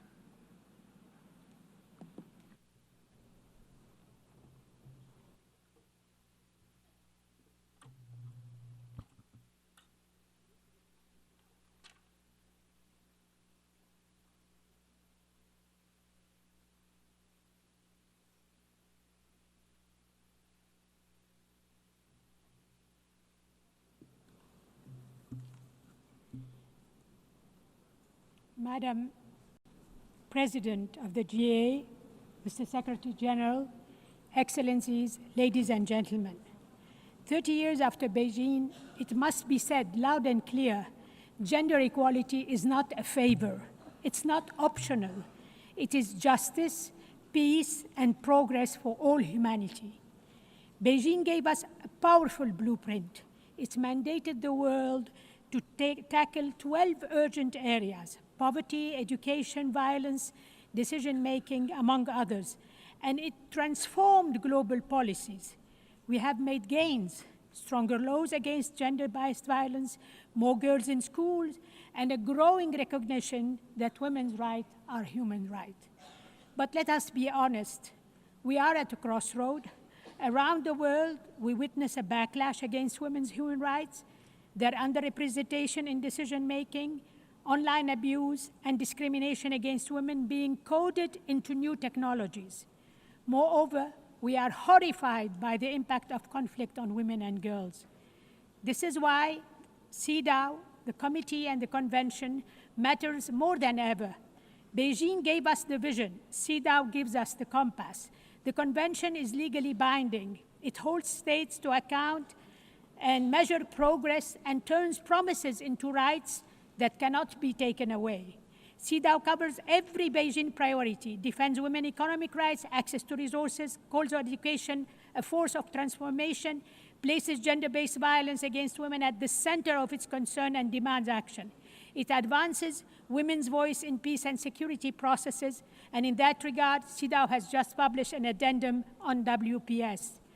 And with General Recommendation number 40 on the equal and inclusive representation of women in decision-making system, whose elaboration was supported by a large number of member states. It sets a bold roadmap for 50-50 parity in decision-making, not some distant day, but now. CEDAW is not a bystander. It's a driving force. It is addressing many emerging issues faced by women and girls in conflict, online abuse, stereotypes, and the gendered impacts of climate change. So today, let us stand together and say we will not go back. We will not allow the progress of the past 30 years to be undone. We will renew our commitments, demand accountability, and keep pushing until every woman and girl can live in freedom, equality, and dignity. Beijing gave us the blueprint. CEDAW gives us the compass. Today, as we celebrate Beijing Plus 30, I call on every government, in every institution, and every one of us. Let us turn today's momentum into a movement. Let us act united, boldly, urgently, until equality is no longer a dream, but the lived reality of every woman and girls everywhere. I thank you for your attention.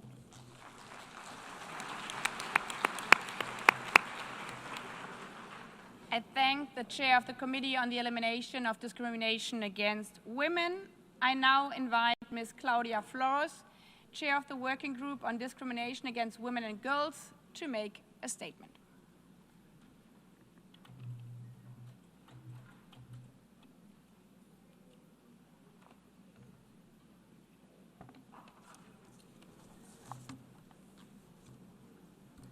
Excellencies, distinguished delegates and colleagues, it is an honor to join you in my capacity as chair of the UN Working Group on Discrimination Against Women and Girls.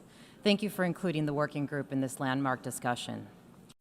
As we reflect on and reaffirm the Beijing Declaration and Platform for Action, we have both an opportunity but also a responsibility. We celebrate the gains of the last 30 years, recognizing that these victories, above all, belong to the brave women and girls human rights defenders who have pressed forward in the face of great restraints and risk. We also acknowledge the important progress achieved by member states in partnership with diverse stakeholders. As it marks its 15th anniversary, the working group has seen meaningful strides, from laws ensuring equal participation in public life, to reforms dismantling discrimination in family and cultural life, to new investments expanding women's and girls' economic rights. These advances demonstrate what is possible when states commit systematically to equality in all of its dimensions.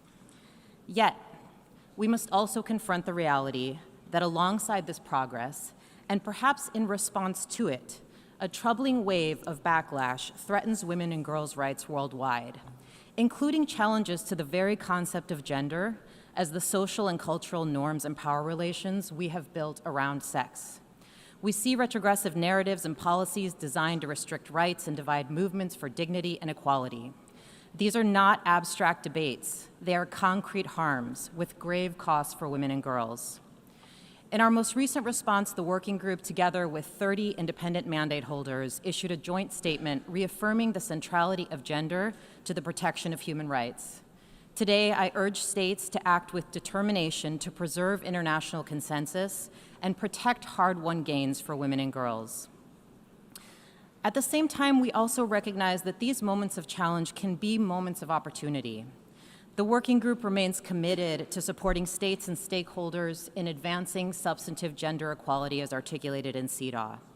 This year, through its forthcoming report on artificial intelligence and through the CREATE framework presented in its latest guidance, this framework offers a holistic and inclusive pathway to counter the gender backlash and to foster the transformation needed for a global community truly rooted in human dignity. Excellencies, while we celebrate the achievements of member states, civil society, the United Nations, all who are gathered here, we must also confront urgently and honestly what it will take to achieve gender equality. We can't afford another 30 years of effort only to see progress unravel. What is needed now is investment and political will to hold the line, the clarity to find ways forward amidst mounting challenges, and the integrity to trust women and girls as they continue to lead the way. Thank you.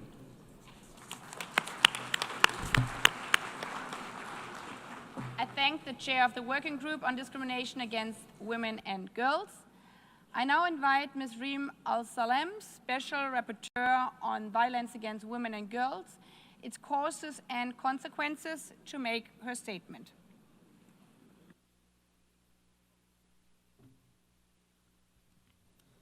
Madam President of the General Assembly, Mr. Secretary General, Excellencies. 30 years ago, the Beijing Declaration and Platform of Action, the BDPA, gave the world a visionary blueprint that recognized the structural, societal, and individual causes of violence against women and their consequences. Today, as we commemorate its anniversary, we must recommit to its promise with honesty and courage. That starts with returning to the original intent of the BDPA, not diluted, not reinterpreted, and to implementing it comprehensively and not superficially. Let me highlight 6 commitments that are especially urgent and pertinent today. First, we must reaffirm women's inherent dignity and humanity. The BDPA mentions dignity 7 times and humanity 5 times, reminding us that women are not a subset, but are half of humanity. Yet today, those words have vanished from our policy language as though women's most basic worth and rights could be set aside. If we lose the language of dignity and humanity, we lose the foundation of equality.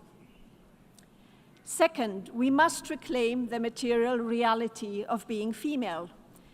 The BDPA references the term sex or a derivative of it 176 times, recalling that all major human rights instruments prohibit discrimination on that basis.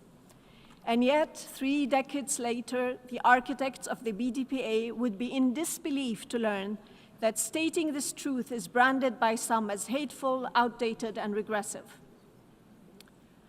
Third, we must confront the rampant commodification and objectification of women and girls. Their bodies, their sexuality, and even reproductive functions have been turned into products for the sale and purchase, creating patriarchal entitlements and control, both online and offline. The BDPA was gravely and rightly concerned with this exploitation, particularly of prostitution and trafficking for sexual exploitation, and urged states to prosecute those who profit from it. Today, we must finally heed that call. Fourth, the BDPA identified aggression, colonialism, and foreign occupation as causes of grave violations, ethnic cleansing, genocide that fall within cruelty on women and girls. While governments stand idly by, women and girls, particularly in Palestine and in Afghanistan, are being intentionally and systematically targeted and destroyed. These atrocities and the impunity granted to their perpetrators expose the profound hypocrisy of governments who claim to defend women's rights while turning a blind eye to their annihilation. Fifth, the BDPA demanded accountability, but instead of an increased access to justice, we are seeing the opposite, on several fronts undermining rights hard won. Perpetrators of rape, trafficking, war crimes, and genocide walk free, flaunting their impunity while some governments boast of their support to them. And finally, the BDPA warned against excessive military spending, recognizing that militarization fuels violence against women while draining resources from peace, women empowerment, and ending violence, as well as social justice. Yet today, the global arms race intensifies, leaving women and girls to pay a hefty price. Excellencies, 30 years ago, states believed this agenda was achievable. If this was possible then, it is possible now, not as an act of charity, but as a necessity and undeniable right for women, for half of humanity. That half is watching, and that half will hold you to account. Thank you. I thank the Special Rapporteur on Violence Against Women and Girls, its causes and consequences. I now invite Cecilia Suarez, UN Global Advocate for the Spotlight Initiative, to make her statement.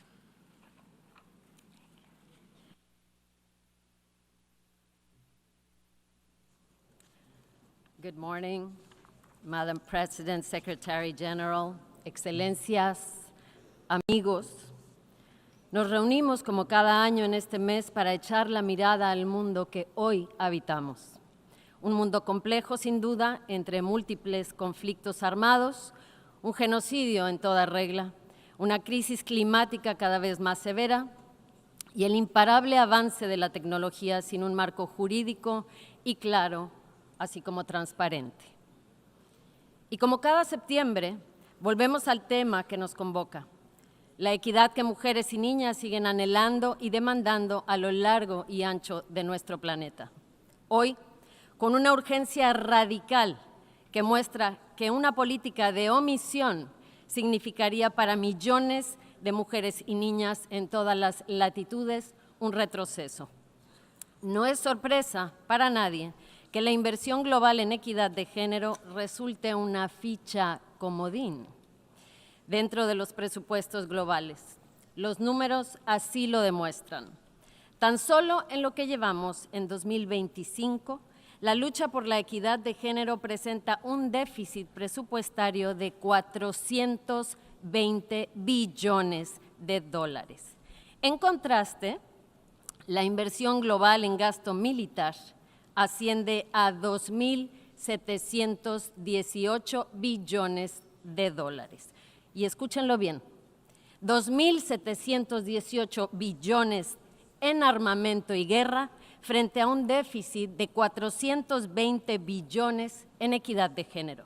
Es decir, el mundo hoy prefiere gastar 6 veces más en prepararse para el conflicto que en impulsar y salvaguardar a la mitad de su población, quienes, por cierto, también construimos economía. La pregunta inevitable es, ¿qué hemos normalizado para creer que tener los medios de destrucción es más importante que garantizar el desarrollo y las oportunidades de mujeres y niñas? ¿Hasta cuándo seguiremos pensando que se nos puede dejar vivir como ciudadanas de segunda? La pregunta puede sonar ingenua. La guerra es un negocio, pero también lo es invertir en desaparecer aquello que mantiene a la mitad de la población, las mujeres, lejos de su verdadero potencial dentro de nuestras sociedades y, a su vez, restringir el crecimiento de la sociedad en su conjunto. Y lo volveremos a decir, se tiende a ver y entender esta brecha como algo que oprime, aflige y alcanza únicamente a las mujeres. Pero no nos equivoquemos. Preguntémonos, ¿qué es lo que realmente pierde un hombre cuando es educado y adoctrinado en el aparente privilegio de su masculinidad? ¿Qué es lo que tanto tememos sea visto y reconocido en ellos? La duda, la ternura, su verdadera fragilidad o su capacidad para sentir. Podría también mencionar que el 90% de las organizaciones trabajando en pro de las mujeres han sufrido recortes financieros durísimos este año. La situación es crítica. Por lo mismo, seré muy concreta. Se necesitan recursos, reformas y liderazgo. La iniciativa Spotlight ha demostrado con sus mecanismos, programas y marcos jurídicos que es posible obtener resultados positivos y concretos en esta lucha. Es liderazgo lo que se requiere de quienes hoy están aquí. Un liderazgo que impulse reformas y que con hechos se comprometa a invertir conscientemente en la lucha por la igualdad. Por último, a los escépticos les pregunto, ¿de verdad creen que nuestro paso por este plano de la existencia es tan extenso, tan largo, como para priorizar actos de destrucción frente al camino del avance colectivo donde todas y todos avancemos juntos? Piénsenlo. Thank you.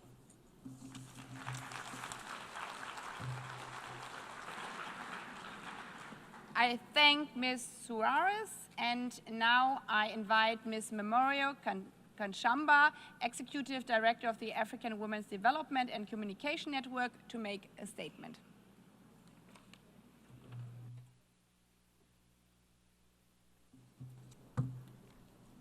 Your Excellencies, distinguished guests, brothers and sisters, thank you for this opportunity to speak at this occasion. I stand before you not as a one voice, but many that carry the breath of African women and girls from the mountains of Kilimanjaro to the shores of Dakar, the streets of Harare, and the villages of Mali. 30 years ago, the Beijing Declaration, lit a flame. Women and girls danced. We sang together. The moment was not only symbolic, it was sacred. It was a covenant. And yes, there has been progress in the areas that Your Excellencies eloquently discussed and share on care work, gender-responsive budgeting, on women, peace and security, on the girl child, and climate justice. But let us be honest, even though this has entered the discourse has not delivered. There's been persistent and deliberate gaps, particularly the chronic underfunding of national gender institutions and the many sectors that shape our lives: health, education, agriculture, livelihoods, as well as public service provision. We have seen the erosion of women's organizing and feminist movements. We have seen reversals of hard-won gains and rights undermining our demands and struggle. We African women and girls demand bold, transparent, and participatory accountability. We insist on inclusion of women and girls in all their diversity. Civil society is not the enemy of the state. We are co-creators of development. We are guardians of democracy. We are the architects of liberation. The backlash that we face is not just against gender equality. It's against the truth. It is against freedom. It's against the principles upon which these institutions celebrating 80 years has been founded. We must affirm feminist principles that offer real alternatives to the broken system. Ubuntu, our shared humanity and interdependence, reparative justice for colonialization, debt, and climate harm. Africa each year loses close to 60 billion through illicit financial flows. These are funds and resources that can make a huge impact on women's rights and gender equality. Your Excellency, we also face a lot on our peace as a continent, on the dignity, on the extraction that we see of critical resources in the name of advancing climate transition. We see systematic violence. 80 years of the United Nations, we must not still be debating the relevance of gender equality and women's rights. Not in this generation, not after 30 years of Beijing, not after decades of the struggle. Women and girls deserve a life free of violence, free from the misogyny, free from the technology-facilitated violence that we see. Women and girls deserve to live and to thrive in dignity and joy. UNGA 80 must rise to this moment of reckoning and make bold, unapologetic resolve to fund gender equality and women's rights. It is non-negotiable. Thank you.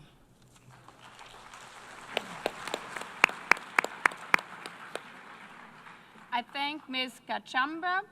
I now invite Ms. Nadia Murad, Nobel Peace Laureate and founder of Nadia's Initiative, to make her statement.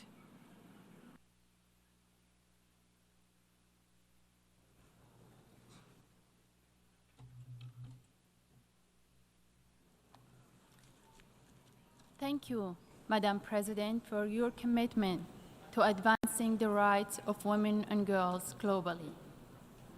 Excellencies, ladies and gentlemen, 30 years ago in Beijing, the world declared that women's rights are human rights. Today we gather not only to reflect on that promise, but to ask, are we truly fulfilling it? Progress has been made, more women in parliaments, in classrooms, in leadership. But we are also at a dangerous crossroads. Around the world, democracy is weakening, extremism is rising, and women's rights are under attack. Nowhere is this more visible than in conflict-affected and crisis-affected areas. Millions of women and girls denied the right to education, targeted with sexual violence, or forced into early marriage. Behind these injustices are human lives, mothers, daughters, sisters, and friends, families destroyed, futures stolen. I was once a young woman living in peace until ISIS captured me and countless other women and girls, shattering our lives in unimaginable ways. Hundreds of these women and girls, including my niece, my sister-in-law, and my cousins, are still missing in captivity in Syria.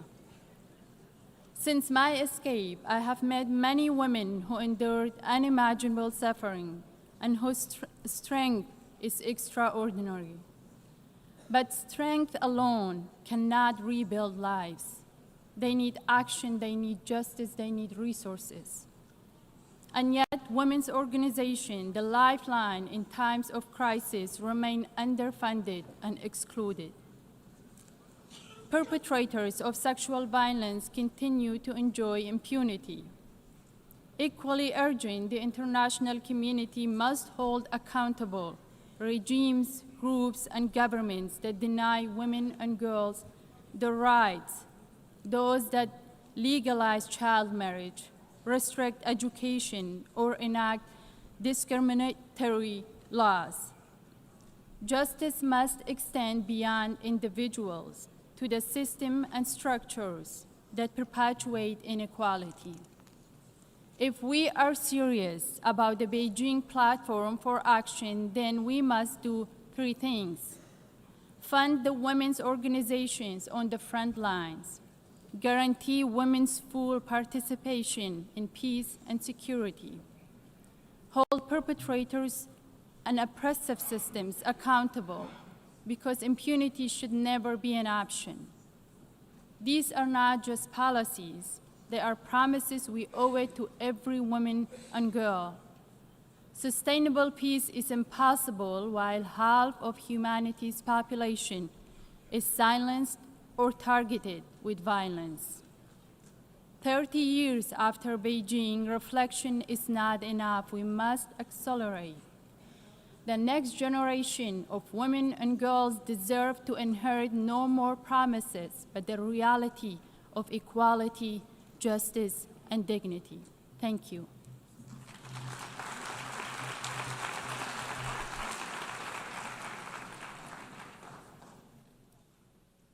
I thank Nadia Murad, and with the wise words from her, we have just heard the last speaker for the opening segment of this high-level meeting.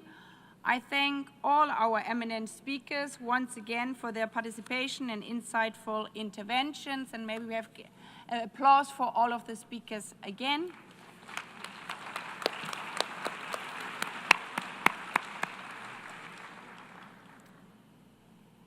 Heads of state and government, ministers, excellencies, distinguished delegates, distinguished participants. We shall now hear statements in the plenary segment in accordance with paragraphs 1 and 3b of General Resolution 79/288. Before giving the floor to the first speaker, I would like to inform delegations that we have a very, very, very long list of inscriptions, which shows the commitments But in order to enable the high-level meeting to hear from as many delegations as possible in the limited time, all speakers are requested to adhere to the 3-minute time limit for statements in the national capacity and 5 minutes for statements made on behalf of a group of states. Delegations are advised that the limit for time statement will be strictly enforced, and I would like to underline that. The microphones will be automatically muted once the speaking time has elapsed. Having said this, I would appeal to all speakers to deliver their statements at a reasonable pace to facilitate interpretation into the 6 official languages of the United Nations, and have always a look at the little clock in front of you. Having said that, it's my dear honor to give now the floor to our first speaker of the high-level meeting convened by the President of the General Assembly on the 30th anniversary of the 4th World Conference on Women.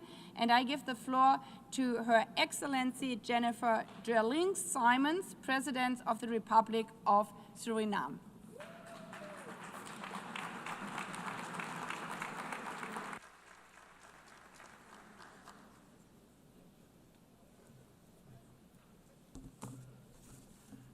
Excellencies, it is with great honor and responsibility that I stand here as the first female president of the Republic of Suriname and also the first member state speaking today as we commemorate the 30th anniversary of the 4th World Conference on Women. This historic occurrence in my country has not only cracked the glass ceiling, but more importantly paved the way for particularly girls to dream about something that was perceived uncommon only about 3 decades ago. Today, we celebrate the work and advocacy of many pioneers at both political and intergovernmental levels in bringing the cause of women's empowerment and gender equality to the center of the global agenda. Madam President, as I pause to reflect of the role of women in Suriname, I can conclude that women of my country historically have always been on the forefront in the fight for freedom, justice, and economic development. Suriname remains committed to the Beijing Declaration and has made gradual progress in strengthening legislation, advancing gender-sensitive policies, and implementing programs to address persistent inequalities. Persistent challenges such as economic disparities, gender-based violence, and underrepresentation of women in leadership. These must be addressed with renewed urgency and vigor. We also face new and have to address new challenges, like the negative influence of social media on the self-image of many girls and young women. In closing, Madam President, Suriname reaffirms its unwavering commitment to advancing the rights, empowerment, and full participation of women and girls in every aspect of life. As a priority action, my government commits to further improve access to STEM education for girls and the protection of women and girls against gender-based violence. Advancing gender equality means progress in achieving sustainable development for all. Working as equals, living as equals, as women and men, we are better together. Thank you. I thank Her Excellency, and again, congratulations for being the first of your kind, the first female president of Suriname. Congratulations.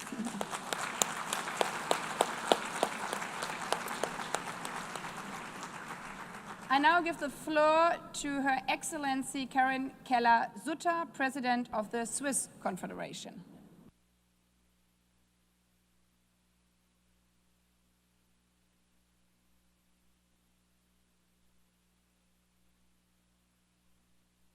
Madame la Présidente, Excellences, Mesdames et Messieurs, La déclaration et le programme d'action de Beijing sont aujourd'hui encore notre boussole, car l'égalité de genre n'est pas une option, c'est un droit humain universel et un catalyseur de développement économique.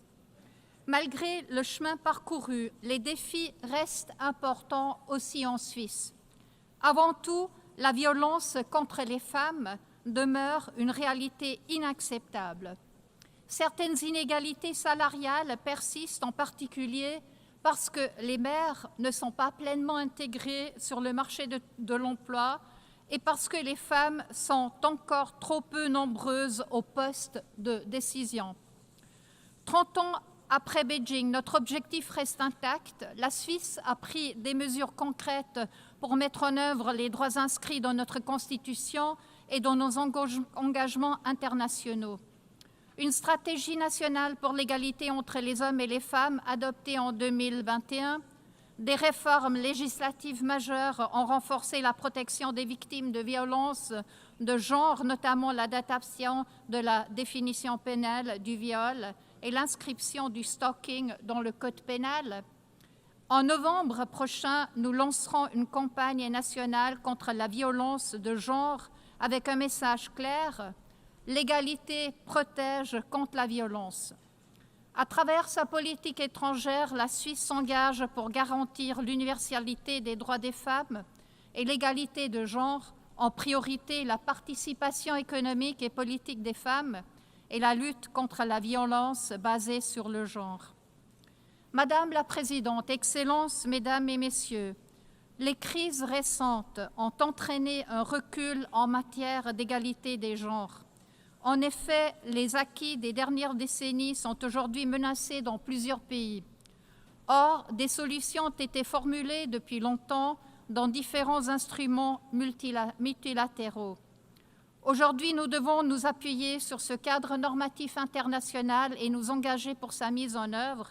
C'est là le meilleur moyen de protéger les individus et d'assurer le développement des sociétés égalitaires. La démocratie et la prospérité économique en dépendent. Ensemble, transformons la vision de Beijing en réalité. Je vous remercie.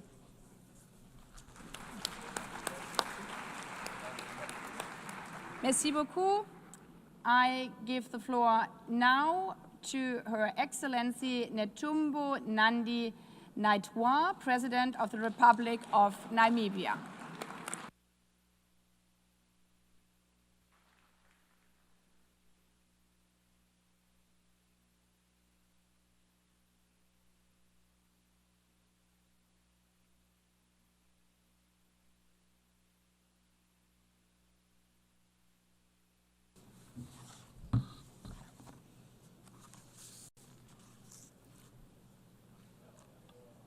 Madam President, gender equality and women empowerment have been key priorities for Namibia's government since our independence in 1990.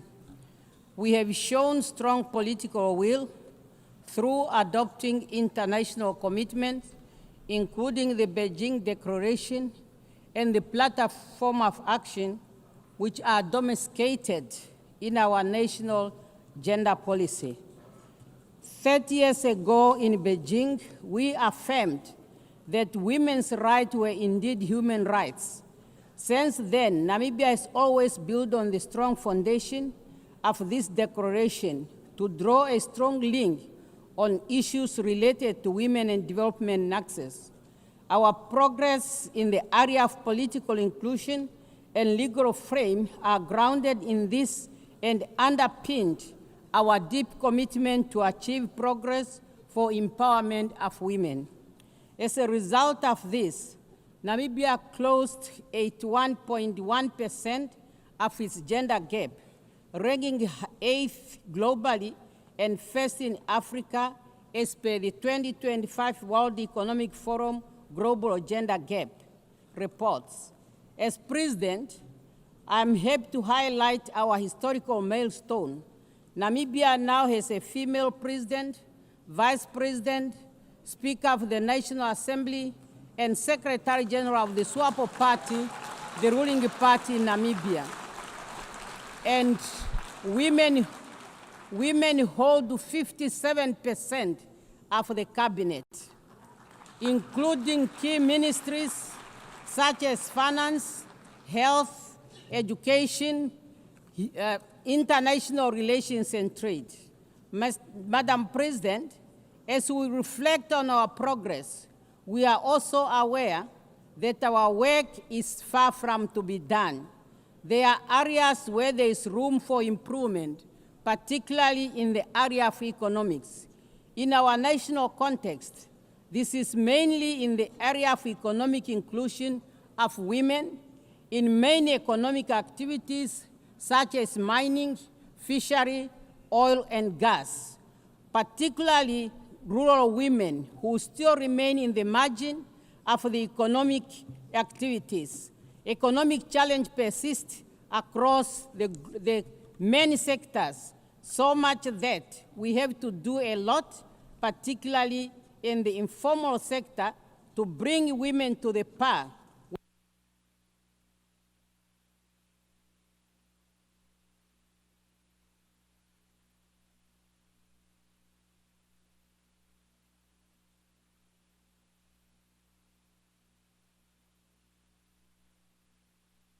Madam President, thank you.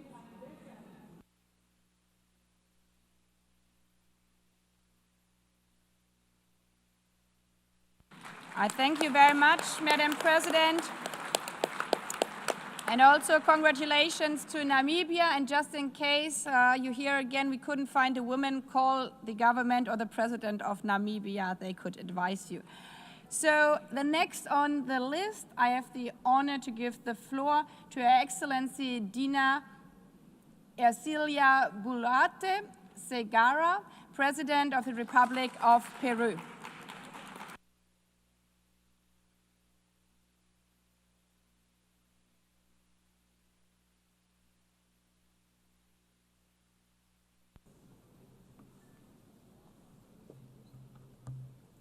Gracias, señora presidenta. Han transcurrido 30 años desde la adopción de la Declaración y Plataforma de Acción de Beijing, un hito histórico que marcó el compromiso político internacional más importante para alcanzar el empoderamiento de todas las mujeres, adolescentes y niñas y el pleno ejercicio de sus derechos humanos en condiciones de igualdad. Desde entonces, hemos alcanzado resultados relevantes. Se han reducido las brechas en el acceso a la educación y el mercado laboral. Un número creciente de mujeres accede a espacios de toma de decisión y se han fortalecido las normas para combatir la violencia, la discriminación contra las mujeres. Sin embargo, Presidenta, aún persisten brechas estructurales que limitan el desarrollo de las mujeres y las niñas, pues la pobreza extrema y la multidimensional, la discriminación y la violencia nos siguen afectando desproporcionadamente. Frente a ello, el Perú toma acciones decididas. En el año 2019 se aprobó la Política Nacional de Igualdad de Género, cuyos objetivos prioritarios son garantizar a las mujeres el ejercicio de todos sus derechos, erradicar la violencia contra ellas, empoderarlas y superar las barreras institucionales y socioculturales que enfrentan. Contamos con más de 400 centros de emergencia mujer a nivel nacional que actúan con un enfoque intercultural para atender casos de violencia contra las mujeres y poner fin a este flagelo. Financiamos con recursos públicos proyectos para afianzar la autonomía económica de las mujeres. Apuntamos a reconocer legalmente el derecho al cuidado y a crear un sistema nacional de cuidados para garantizar este derecho, así como acreditar y certificar las competencias de las personas cuidadoras, muchas de cuales son mujeres. Trabajamos para garantizar el acceso de las mujeres a una educación de calidad, así como para promover una mayor inclusión laboral e incrementar su participación política en todos los niveles de gobierno. Y con mucho orgullo informo que el matrimonio infantil fue abolido en el año 2023. Señora Presidenta, como la primera mujer presidenta en más de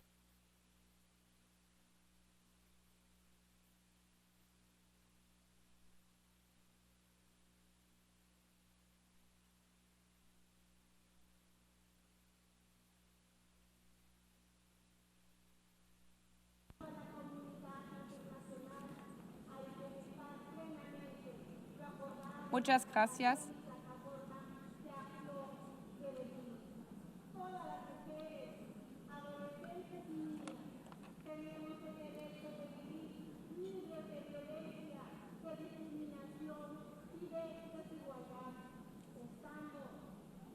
Madam President. Muchas gracias. Muchas gracias, and also to you, congratulations for being the first female president. And may I remind all speakers, maybe also all delegation, to look at the script again. I'm very sorry for that one, but we have so many presidents and prime ministers speaking in a row. The next I may introduce is Her Excellency Nataša Pirc-Musar, President of the Republic of Slovenia.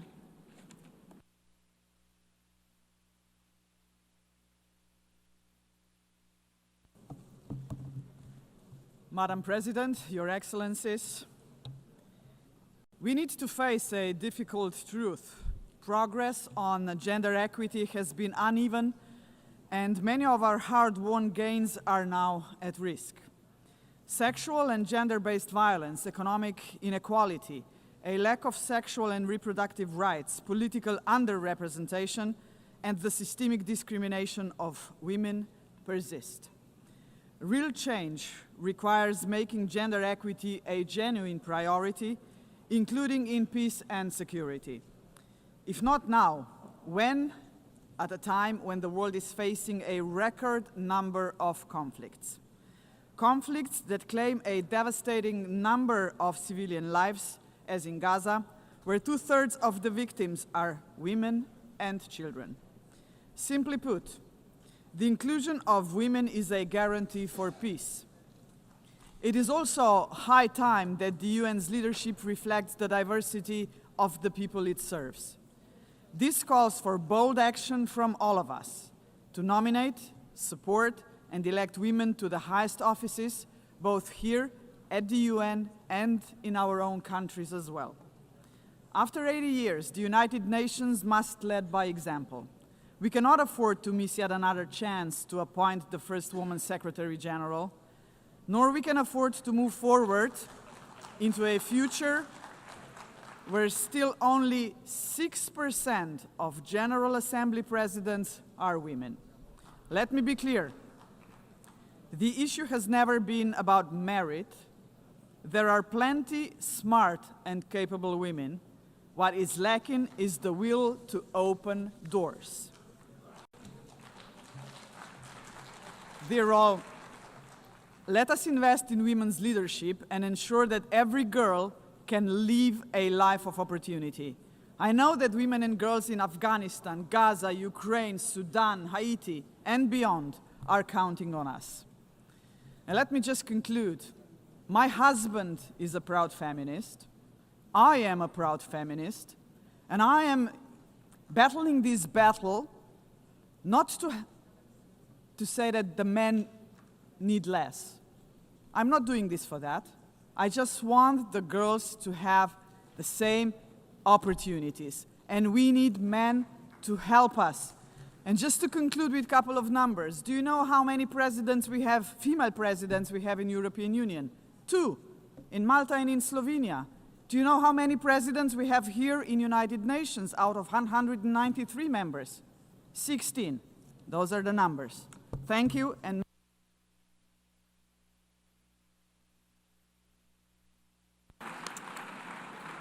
I thank Her Excellency, Madam President, and again also you being the first in that role, I give the floor now to His Excellency Daniel Francesco Chapo, President of the Republic of Mozambique.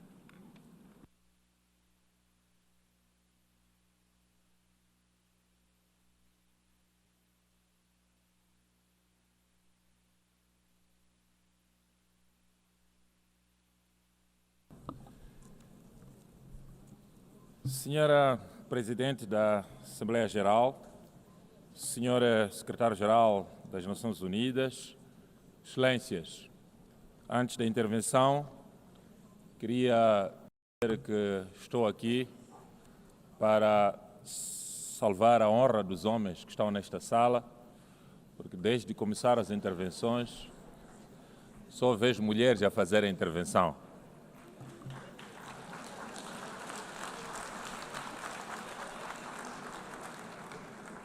Daí que há necessidade também de homens falarem sobre este assunto. É uma honra poder dirigir-me a esta magna Assembleia, no ano em que celebramos o 30º aniversário da Declaração e Plataforma de Ação de Beijing. Nesta oportunidade, quero reafirmar o compromisso inabalável de Moçambique com o empoderamento das mulheres.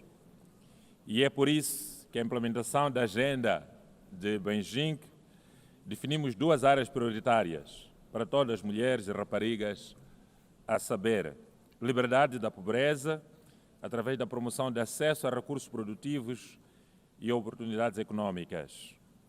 0 violência, com foco particular na erradicação do feminicídio e de todas as formas de violência baseada no género. Excelências, desde Beijing alcançamos a paridade do género no Conselho de Ministros e no Parlamento. Quase 50% de raparigas no nosso país estão matriculadas em todos os níveis de ensino. Aumentamos o número de partos institucionais de 48% para 65%. Temos mulheres em lugares de liderança nos órgãos centrais de soberania do Estado moçambicano, tais como Primeira-Ministra, Presidente da Assembleia da República, Presidente do Conselho Constitucional, Presidente do Tribunal Administrativo, entre outros avanços significativos alcançados nas lideranças de nível local. Ainda criamos mais de 30 centros de atendimento integrado para combater a violência do género. Contudo, ainda enfrentamos enormes desafios. 44% das nossas raparigas estão em uniões prematuras, 68% foram vítimas de violência baseada no género e 27% de mulheres continuam desempregadas.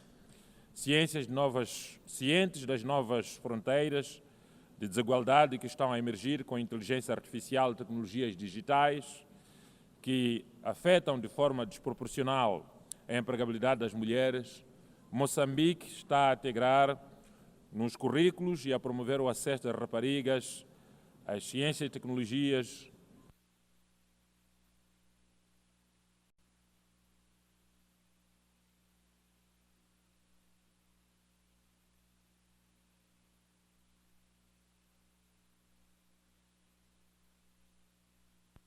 Thank you, Mr. President.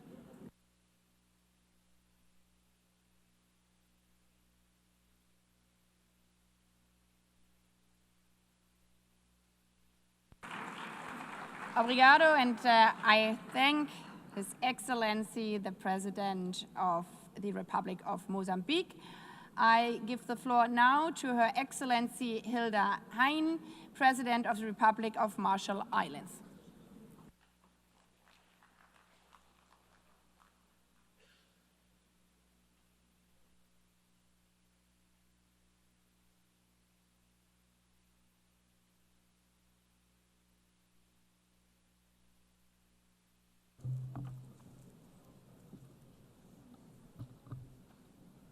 Madam President, Mr. Secretary General, Excellencies, Yahweh. 30 years ago, Ambassador Nay John Edwards, now happily retired, led a delegation of Marshallese women to the Beijing Conference of Women. That conference changed our life and generations of Marshallese women ever since. Since the Beijing Declaration, gender is now a core pillar of our national planning. As a small island developing state, we are not moving fast enough with island-tailored strategies. In a nation where 1 out of 2 women experience violence, and in a Pacific Island region with the lowest rate of women in elected government in the world. Core efforts need to be strengthened, including in our families and communities. We can build on our traditional matrilineal customs to encourage the role of women as peace builders, as human rights defenders, and contemporary leaders in their fields. While the Marshall Islands has instituted important legal reforms, rates of gender-based violence remain unacceptably high. Education, police officer training, and crisis services have been key steps. We will continue to ensure the full recognition and realization of human rights for women and girls, including through our recent ratification of the Palermo Protocol on Trafficking. The health of women and girls is a key priority and is written in our survival story, where the nuclear legacy has left behind cancers, reproductive health struggles, and the unseen weight of caregiving. We answer this with urgency, expanding maternal care and family planning, and launching mass cervical cancer screening and prevention so that every woman and girls has the chance to live and to lead. Women's economic empowerment is vital to achieving equality. Through the Marshall Islands CAREF Fund, a national financing initiative that supports women's entrepreneurship and access to capital, we are opening pathways to women to drive innovation, recognizing when women prosper, nation prosper. Our national early childhood development framework has forged key progress in direct interventions to provide assistance, nutrition, and care for vulnerable communities, including expectant mothers and mothers of young children. This will be expanded for universal coverage to address crisis levels of malnutrition and stunting. We welcome the region's new policy launch to incorporate climate and resilience in the framework. Madam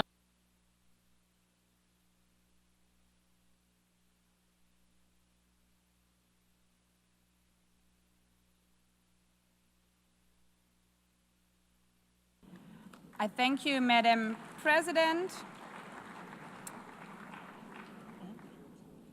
I now have the honor to give the floor to Her Excellency Gordana Siljanovska-Davkova, President of the Republic of North Macedonia.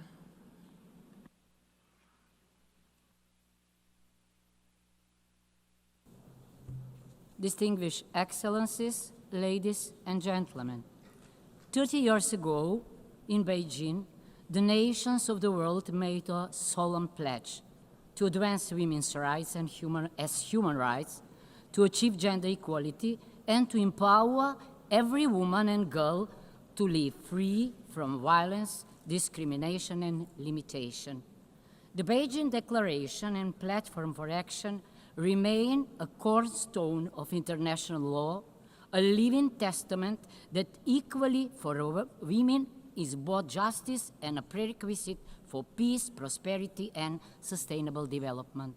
And yet, 3 decades on, we must admit progress has been uneven, fragile, and too often reversible. Violence against women persists with impunity, femicide desecrates the sanctity of life, and structural barriers still deny women leadership, resources, and decision-making power. These are not abstractions. They would wound families, societies, and generations. At the same time, the very institution created to safeguard peace, the United Nations faces a profound crisis. Conceived as the greatest peace project of humankind, it is now stands against a backdrop of wars raging across continents. 80 years after its founding, peace, the raison d'etre of the UN, remain elusive. Mars still rules when it is time for Venus, embodied in the vision, compassion, and leadership of women to guide our common future. If we are serious about peace, then the time has come to entrust the helm of the United Nations to a woman. We, the women of the world, together with the children, are the first and greatest victims of war. But we are also the bearers of healing, compassion, and hope. Gender equality is not a feminist privilege. It is a humanist imperative. We do not ask for favors, not for matriarchy, but for a just order in which the talents and creativity of half of humanity are fully recognized for the advancement of politics, science, health, education, and peace. Excellencies, the Beijing Declaration called on us to ensure equal rights and equal access for women and men, girls and boys. That call remains urgent today. Only together, women and men, do we embody the full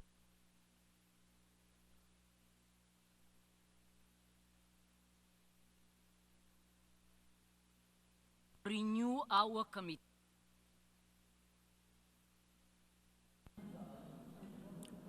Thank you, Madam President. Thank you. I thank you, Madam President. And now I give the floor to His Excellency Beijing Begay, President of the Republic of Albania.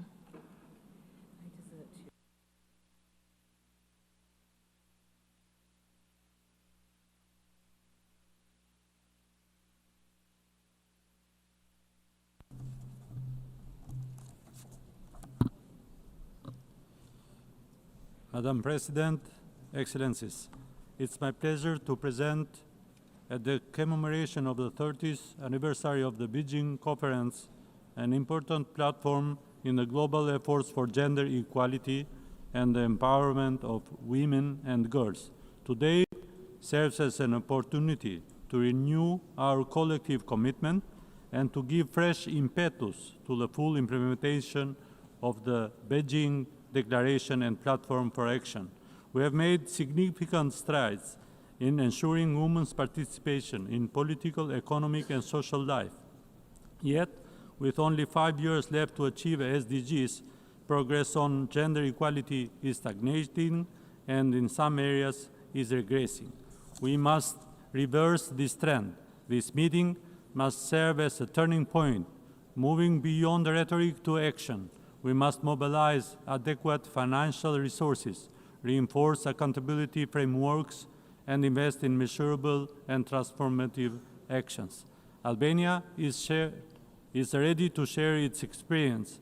Over the past decade, we have undertaken substantial legal, institutional, and societal reforms aimed at promoting gender equality. Albania has closed the gender gap in education, strengthened women's economic participation, and invested in digital inclusion and entrepreneurship for women and girls.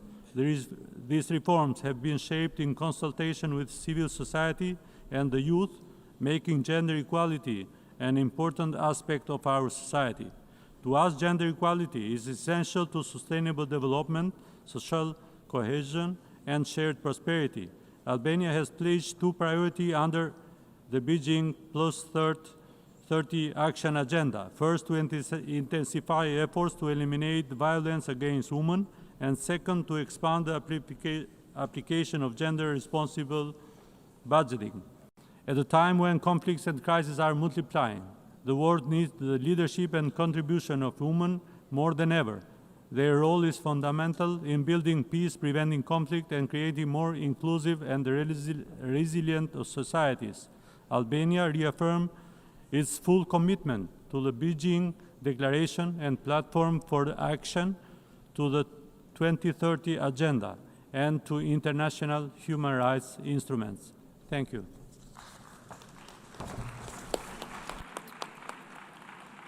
I thank His Excellency President of the Republic of Albania. I have the honor to give the floor to His Serene Highness Prince Albert II of Monaco.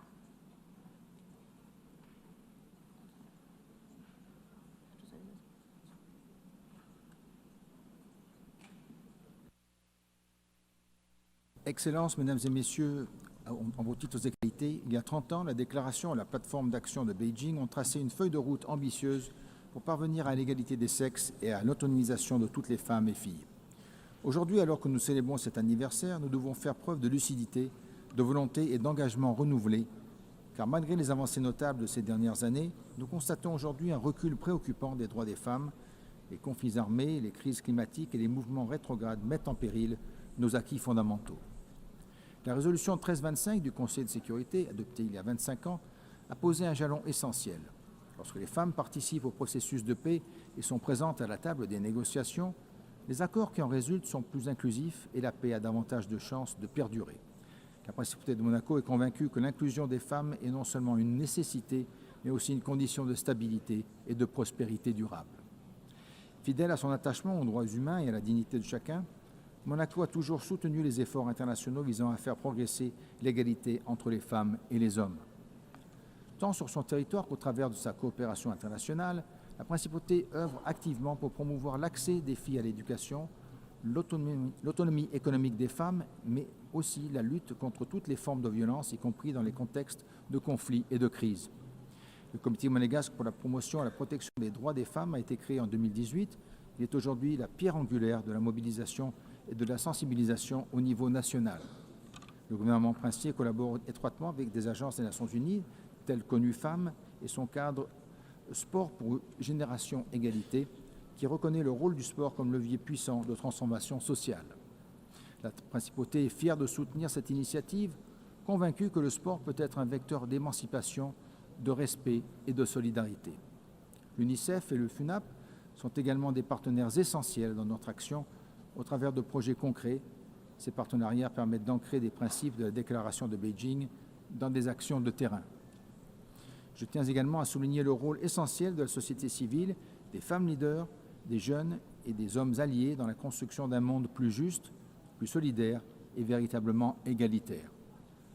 Monaco réaffirme son engagement à poursuivre ce chemin avec détermination aux côtés de toutes celles et ceux qui œuvrent chaque jour pour que cette égalité devienne réalité. Je vous remercie.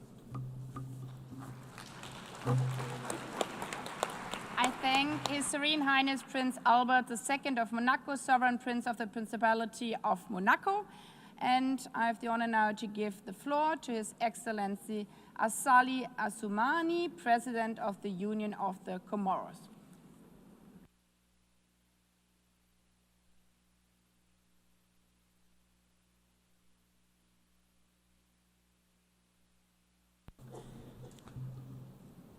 Madame la Présidente de l'Assemblée, honorables assistances, Mesdames et Messieurs, Assalamu alaikum wa rahmatullahi wa barakatuh.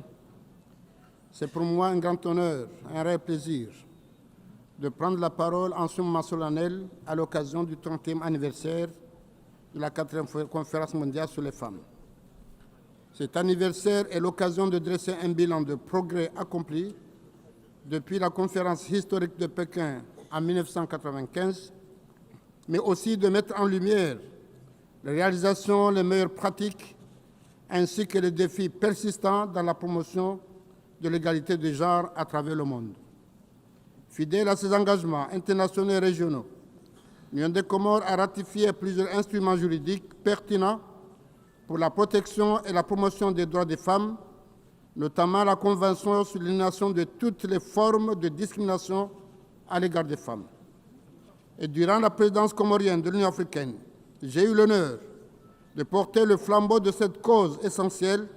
C'est dans ce cadre que, le 30 octobre 2023, notre pays a organisé la 3e conférence de consultation des femmes leaders africaines sur les thèmes « Stimuler l'engagement en faveur de l'autonomisation économique des femmes et mettre fin à la violence à l'égard des femmes et des filles ». Sur le plan national, la Constitution comorienne a toujours garanti les droits des femmes en les protégeant contre la violence, l'exploitation, l'abandon et contre toutes sortes de violences.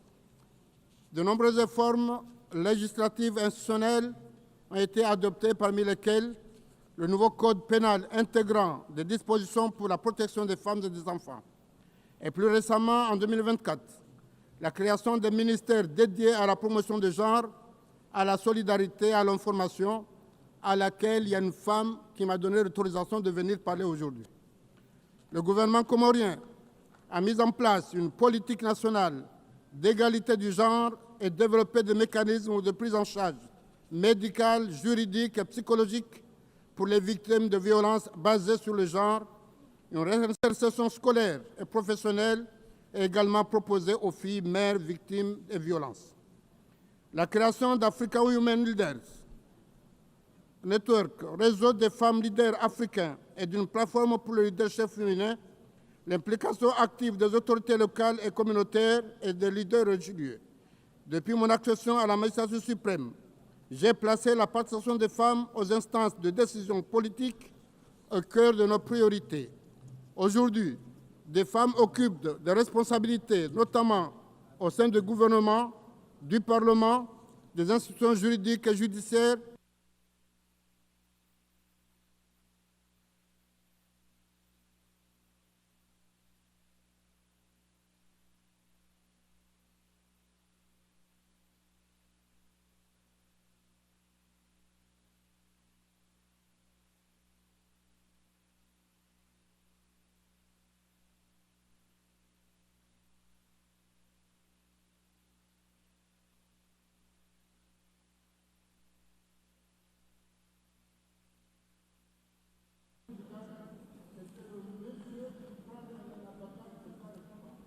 Excellency,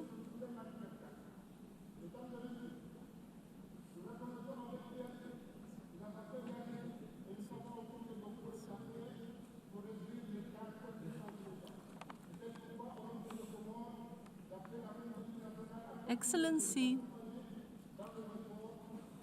kindly conclude your statement.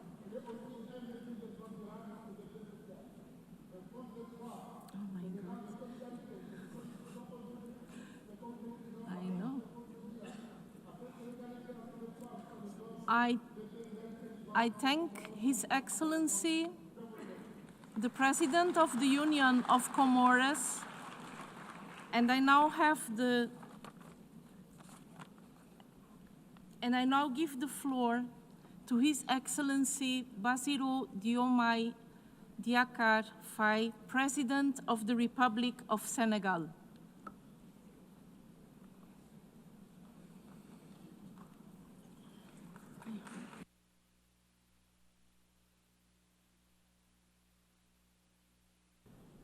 Madame la Présidente de l'Assemblée Générale, Madame la Vice-Secrétaire Générale, chers collègues, Mesdames, Messieurs, je remercie la Présidente de l'Assemblée Générale et le Secrétariat Général pour la convocation de cette réunion.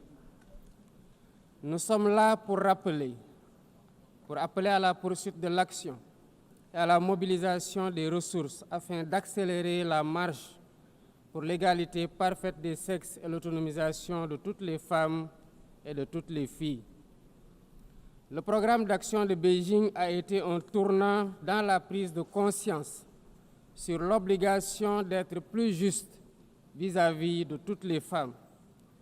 Des progrès ont été accomplis, mais ils méritent d'être évalués régulièrement pour identifier nos faiblesses et apporter les ajustements qui permettent d'instaurer une société plus équitable et plus inclusive. L'engagement à promouvoir l'égalité des sexes et les droits des femmes signifie lutter contre la pauvreté, garantir leur accès aux ressources économiques, à l'éducation et à la santé, accroître leur participation aux instances de décision et les protéger contre toutes les formes de violence et de discrimination. C'est ce que nous faisons au Sénégal à travers nos politiques publiques et la vision Sénégal 2050, qui place les femmes et les jeunes au cœur de la citoyenneté et de la stabilité nationale. Nous mettons en œuvre un accélérateur de progrès pour lever les obstacles persistants à l'égalité, avec des programmes pour élargir l'accès des filles et des femmes à l'éducation et à la formation, et combattre sans relâche toutes les violences basées sur le genre. Le combat contre toute forme de violence et de discrimination contre les femmes et les filles doit se poursuivre avec véhémence. Rien dans l'histoire ni dans la religion ou dans la vie sociale ne peut justifier qu'une femme ou une fille soit violentée, marginalisée, discriminée.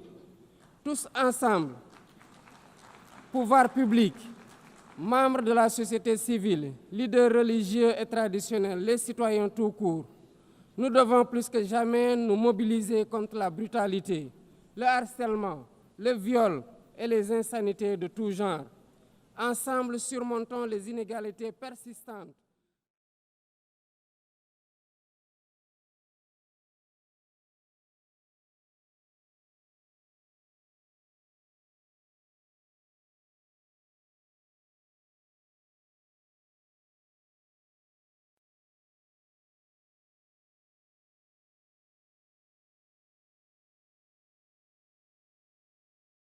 And then I read the press intro into Kubra's package.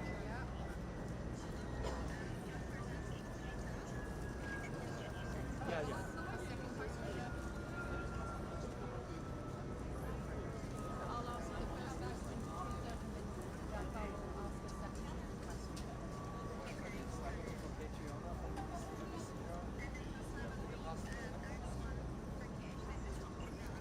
Yes, and then after that we go to the chorus, Hassan Abdullah, Manuel Rueda, and Shadi Edward Dusty, and then we are done.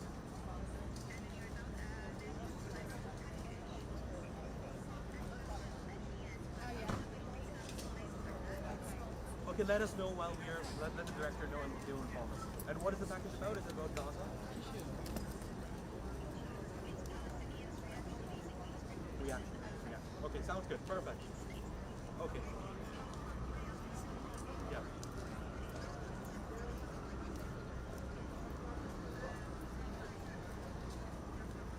Can I tell you can you take notes quickly? Can I tell you very quickly? Because I can't send the questions, they're on my iPad. I don't have WhatsApp on my iPad. Okay, so for Paul, for Peter Allen, the question is, France was among the first countries to lead this new wave of recognition. Or just very simply, how is this recognition playing out domestically, and what message is Paris trying to send to the international community? That's for Peter Allen. Then for London, Paul Hawkins, with the UK now formally recognizing Palestine, what political pressure and debates are you seeing over there in the UK right now, especially given Britain's historic ties to Israel? Then for Brussels, Brian Carter, Brussels is at the heart of the European Union policy making. How could peace recognition shape broader European actions on Palestine? And for Washington, Craig Boswell, with Washington standing firm on its veto, how is the US responding to this mounting international pressure? Okay. Yeah, one question. For Hassan Abdullah, he'll be totally fine. I think I know you can ask anything to him. And he's after Erdogan's package. And Bogota, Manuel right now, about Latin America, we already spoke with Hassan about it. Like, what's the significance of these recognition for Latin Americans? Because Latin America is very pro-Palestine. And then for Shadi and Tashi, again, reaction from the ground in occupied Israel. All right, so I think we're all set.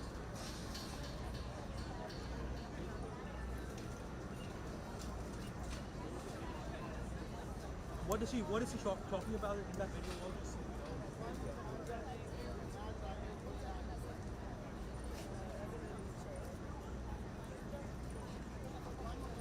Okay, perfect. She just needs to okay, perfect. And Mountain package is also about her. Okay, perfect. Okay. Okie dokes. All right, sounds good. I think we're all set. For now, we're here. Thanks so much. Bye. Bye-bye. Take care.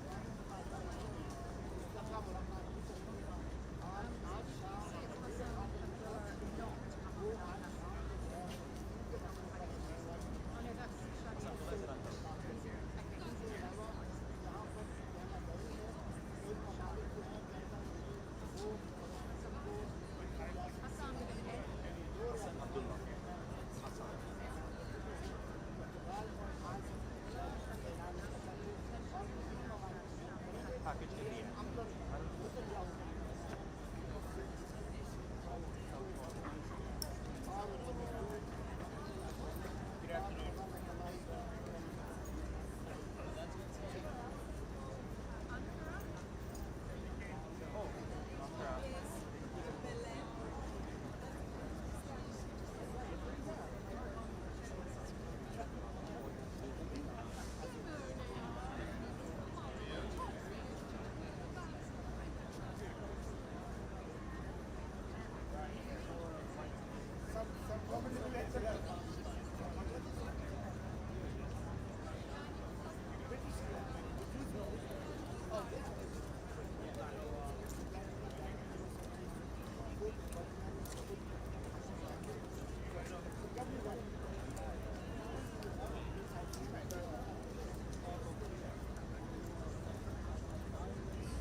President. How are you?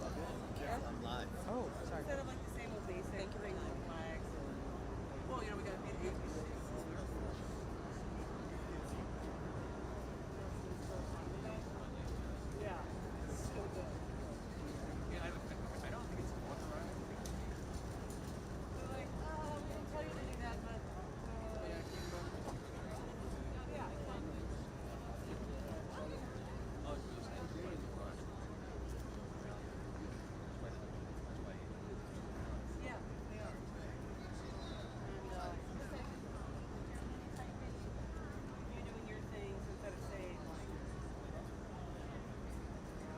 watches as Trump comes. I don't have to show Trump, I can show you.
I'm looking for your position. I'm at the corner of 1st and 46. I don't know exactly where you are.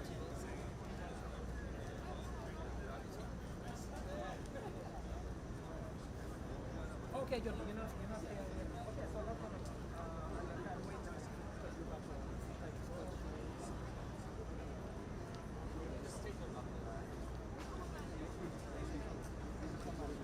Yes.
for chocolate?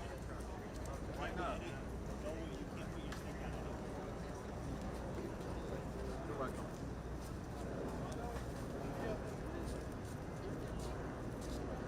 Tony. Be careful, I'm live. We missed you with the,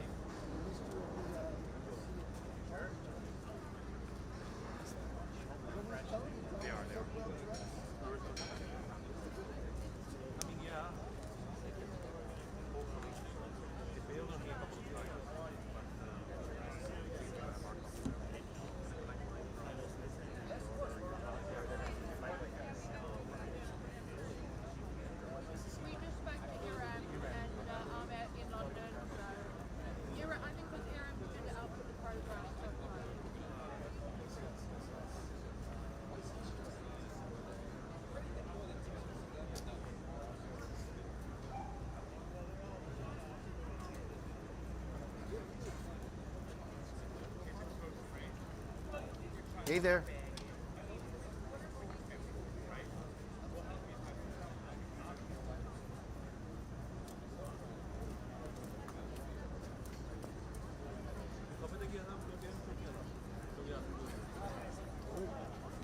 When do you guys go up?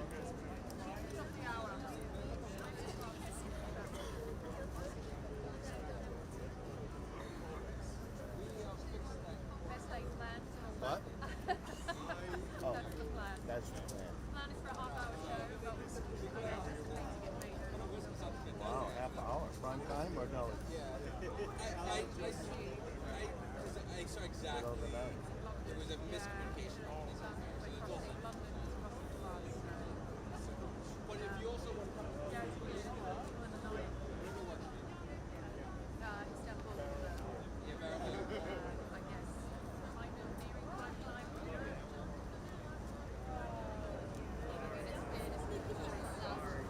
wait till Friday. I live in the city. You're already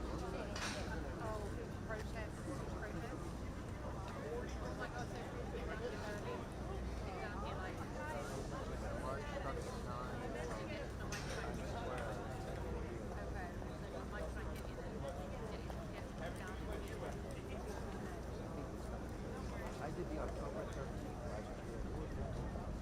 Wow. I think they're going to come from all over the world. Especially America. They're already organizing. They have like, that's just Tuesday night to take time. Right. I saw the flyer. Alright, that sounds nuts. I guess everything. They don't want to work them. I was saying that too. Some friends I don't know. Yeah. I live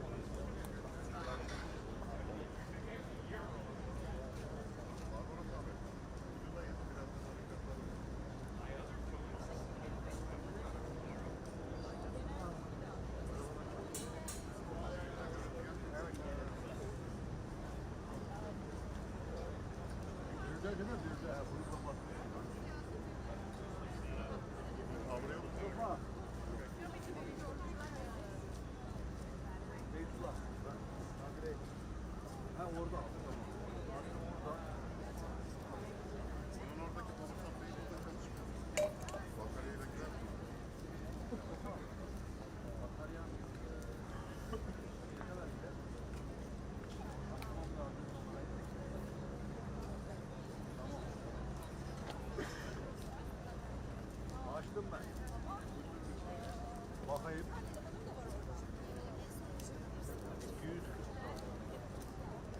240.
So much cameras, huh?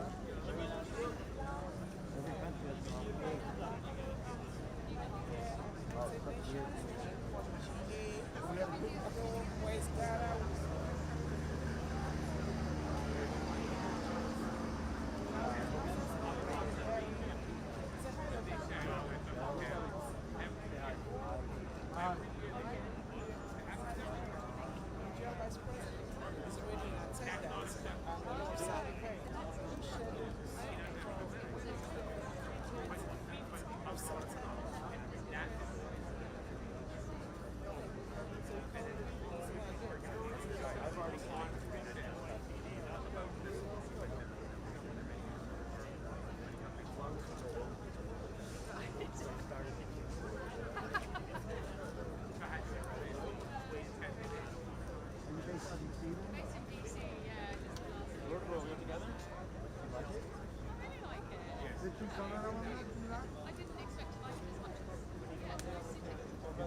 A lot of sports actually.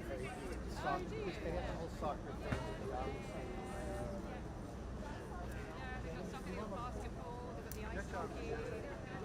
We don't have any soccer.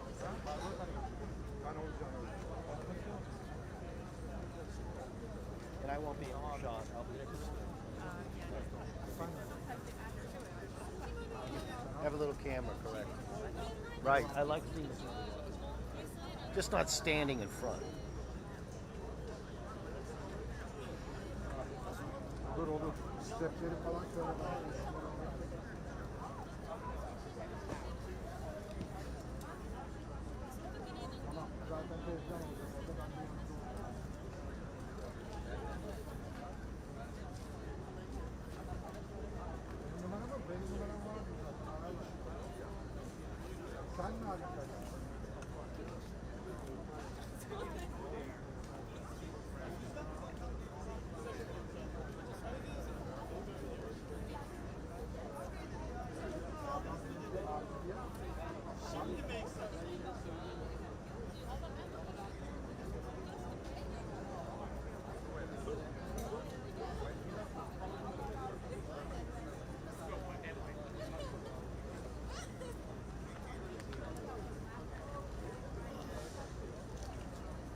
Abi bir şey yayın başlamadan tamam mı? 10 saniye kadar. 10 saniye kadar.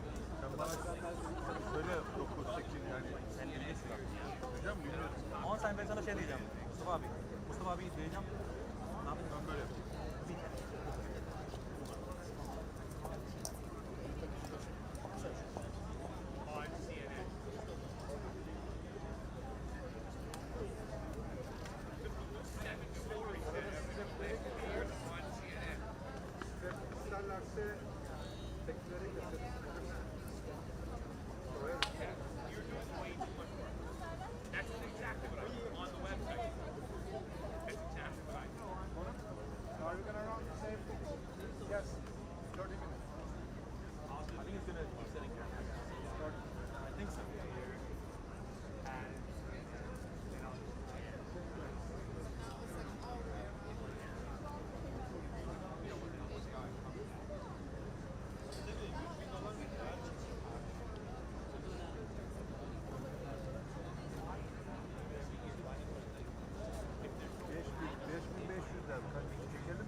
Abi ama sakın ters yapma, tamam mı?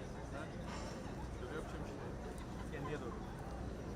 Kendiye doğru. Tamam. Sonra çünkü buna geri getiriyorum. Hatta ben if I want yani istersem o zaman yani. Hatta bir adam.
Ben duyuyorum aşağı. Tamam. Tamam abi. Ayak biberden aradığım zaman bağlayacağım.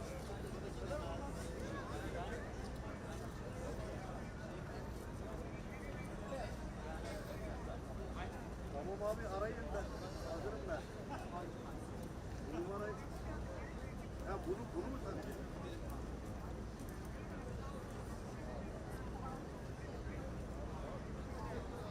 Bu numarayı bağlayacağım. Bana bunu demeden bana 202 617 0 17 verdiler. Farkında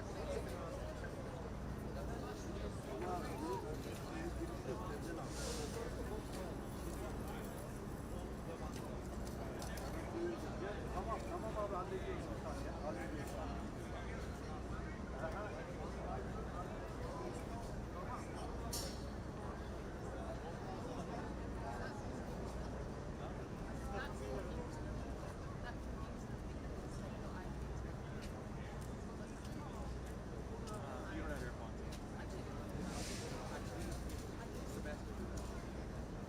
Let's do it this way.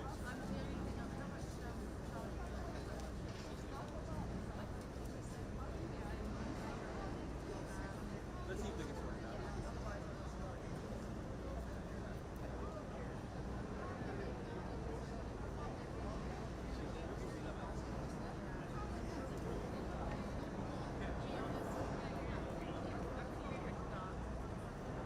Tamam abi.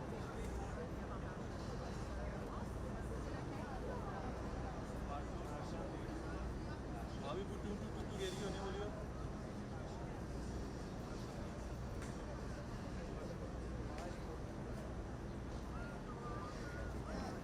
One, two, three, four, five, six, seven, and nine, 10. 1, 2, 3, 4, 5, 6, 7, and 9, 10.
daha yapayım abi.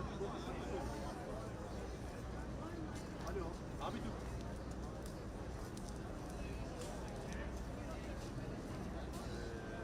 Abi, arabadakiler lip sync'e bakmışlar. Lip sync sinkron değil benim meseleler. Anlamadım. Alo. Duyuyorlar zaten, beni duyuyorlar değil mi? Arabadakiler. Alo, alo, alo.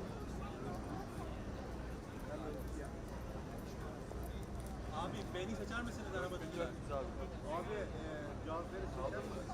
Cafer'i seçer misiniz abi? Lip syncing de şimdi nasıl? Tamam, all good, perfect. I'm ready, come on. Tamam.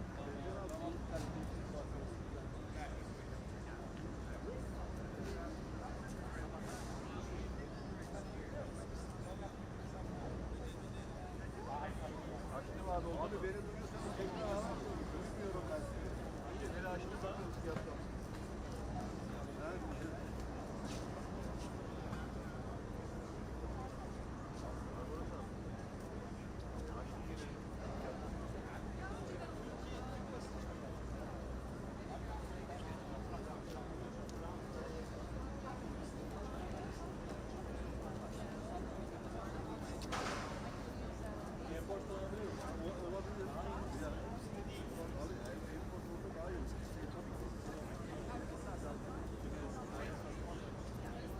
Ercan abi, kendi telefonunu yapacak ayarını ben.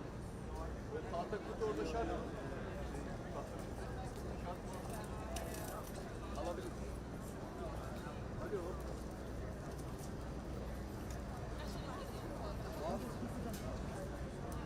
Abi ben kendi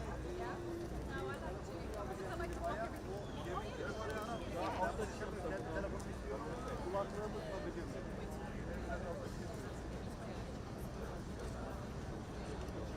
Bir konuşun. Biraz önceki aradığım var ya senin. Evet abi, onu istiyor. Abi arabadan bu telefonu arabaya götüreceğim abi ben. Arabadan sesleneceksin abi. Arabada olacak abi. Barbaros abi arabada olacak. Kimi?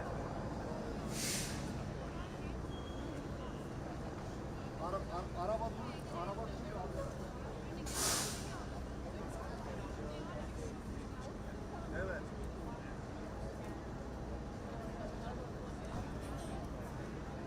Tamam.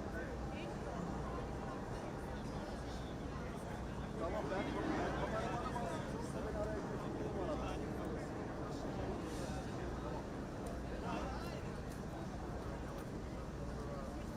Tamam. Tamam.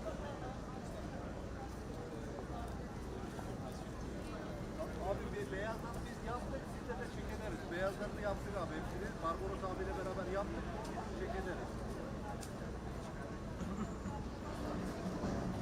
When you get a chance, you know, around the show, if you can record some behind the scenes from your videos. I will, definitely. Yeah, like, not like this, like, No, sure, let me see what song you have. The new one. Because I have an IMP, but I work with the old one. Just want to warn you, this is live. They can hear everything you say. So you have to be... I can get behind the scenes from your phone call.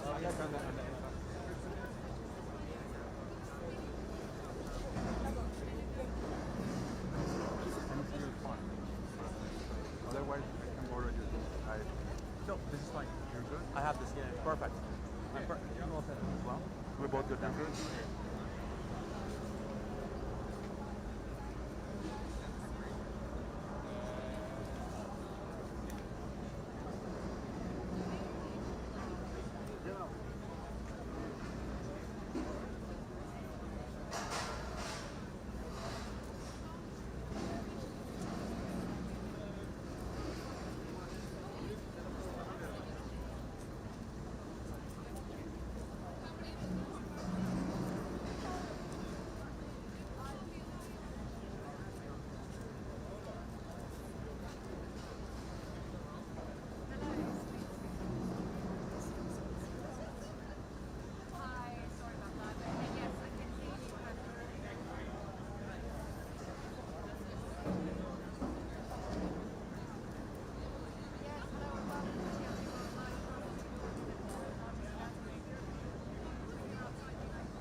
want your live shot. Oh, why not? Otherwise, you'll be live. How are you? So nice to see you in person. Wow.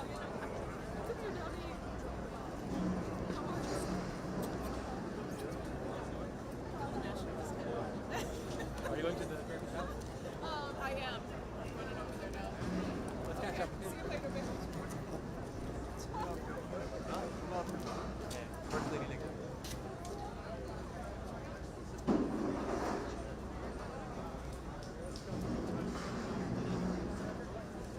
Mustafa abi.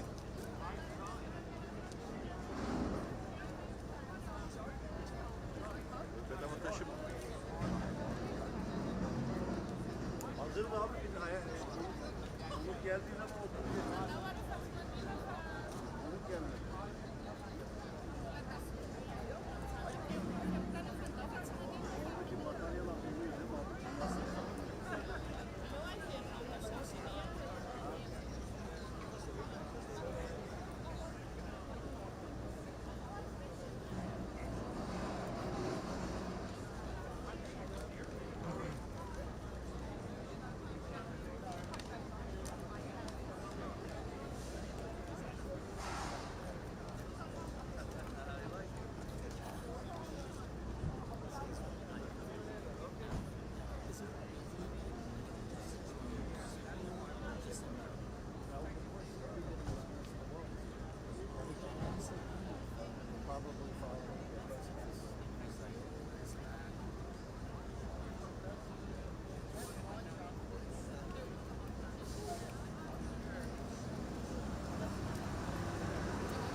Cafer, kamera renklerine bak tekrar abi. Oturabilir misin abi? Konuk gelmedi evet. Bana gelmedi.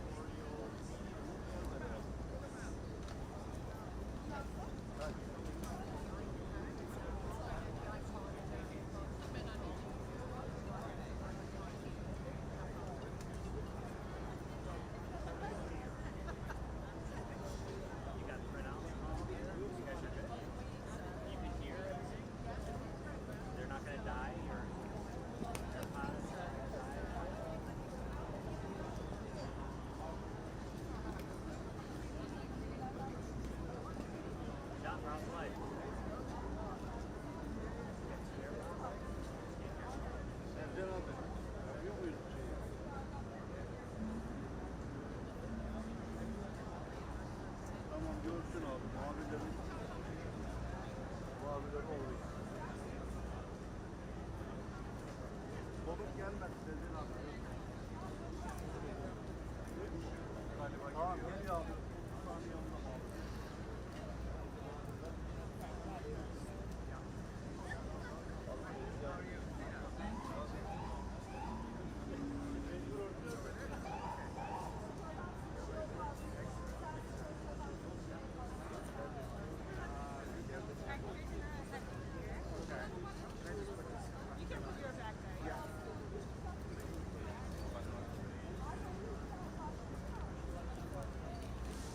Hello, Teresa. Hi, I'm Selena. Nice to meet you. Hey, Peter, Coffer. Nice to meet you. You back? Have you had a busy morning? Good busy, not bad. How are you guys? Okay. This is quite a location.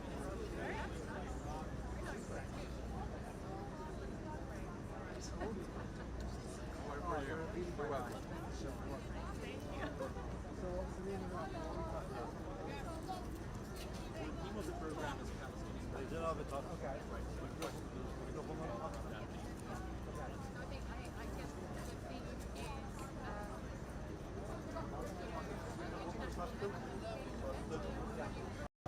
Cafer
Biraz daha içeri.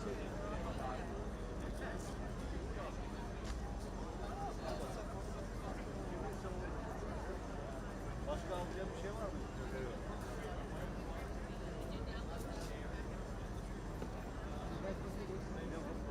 No, I'm not. I'm just not. We've spoken many times. Tamam, tamam.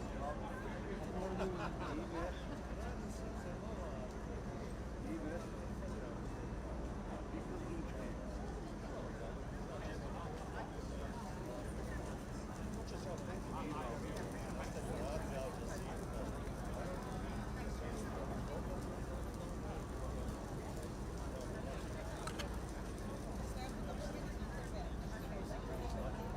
Cafer, sen mi yapıyorsun abi? Cafer, açılışı sen mi yapıyorsun? İkimiz yapacağız. İkisi de yapacak. İkimiz yapacağız. Bir cümle ben söyleyeceğim.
Kumanda alabilir miyim?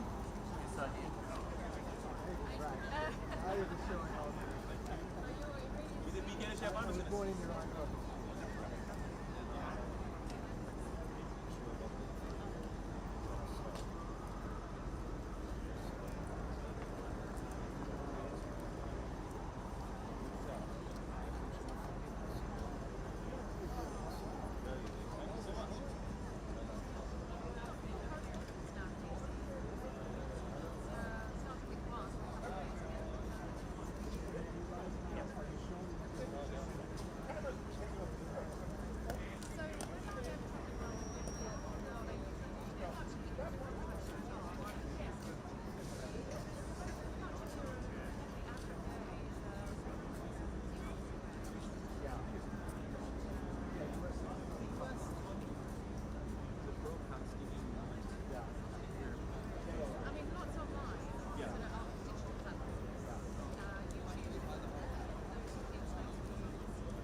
Vamos.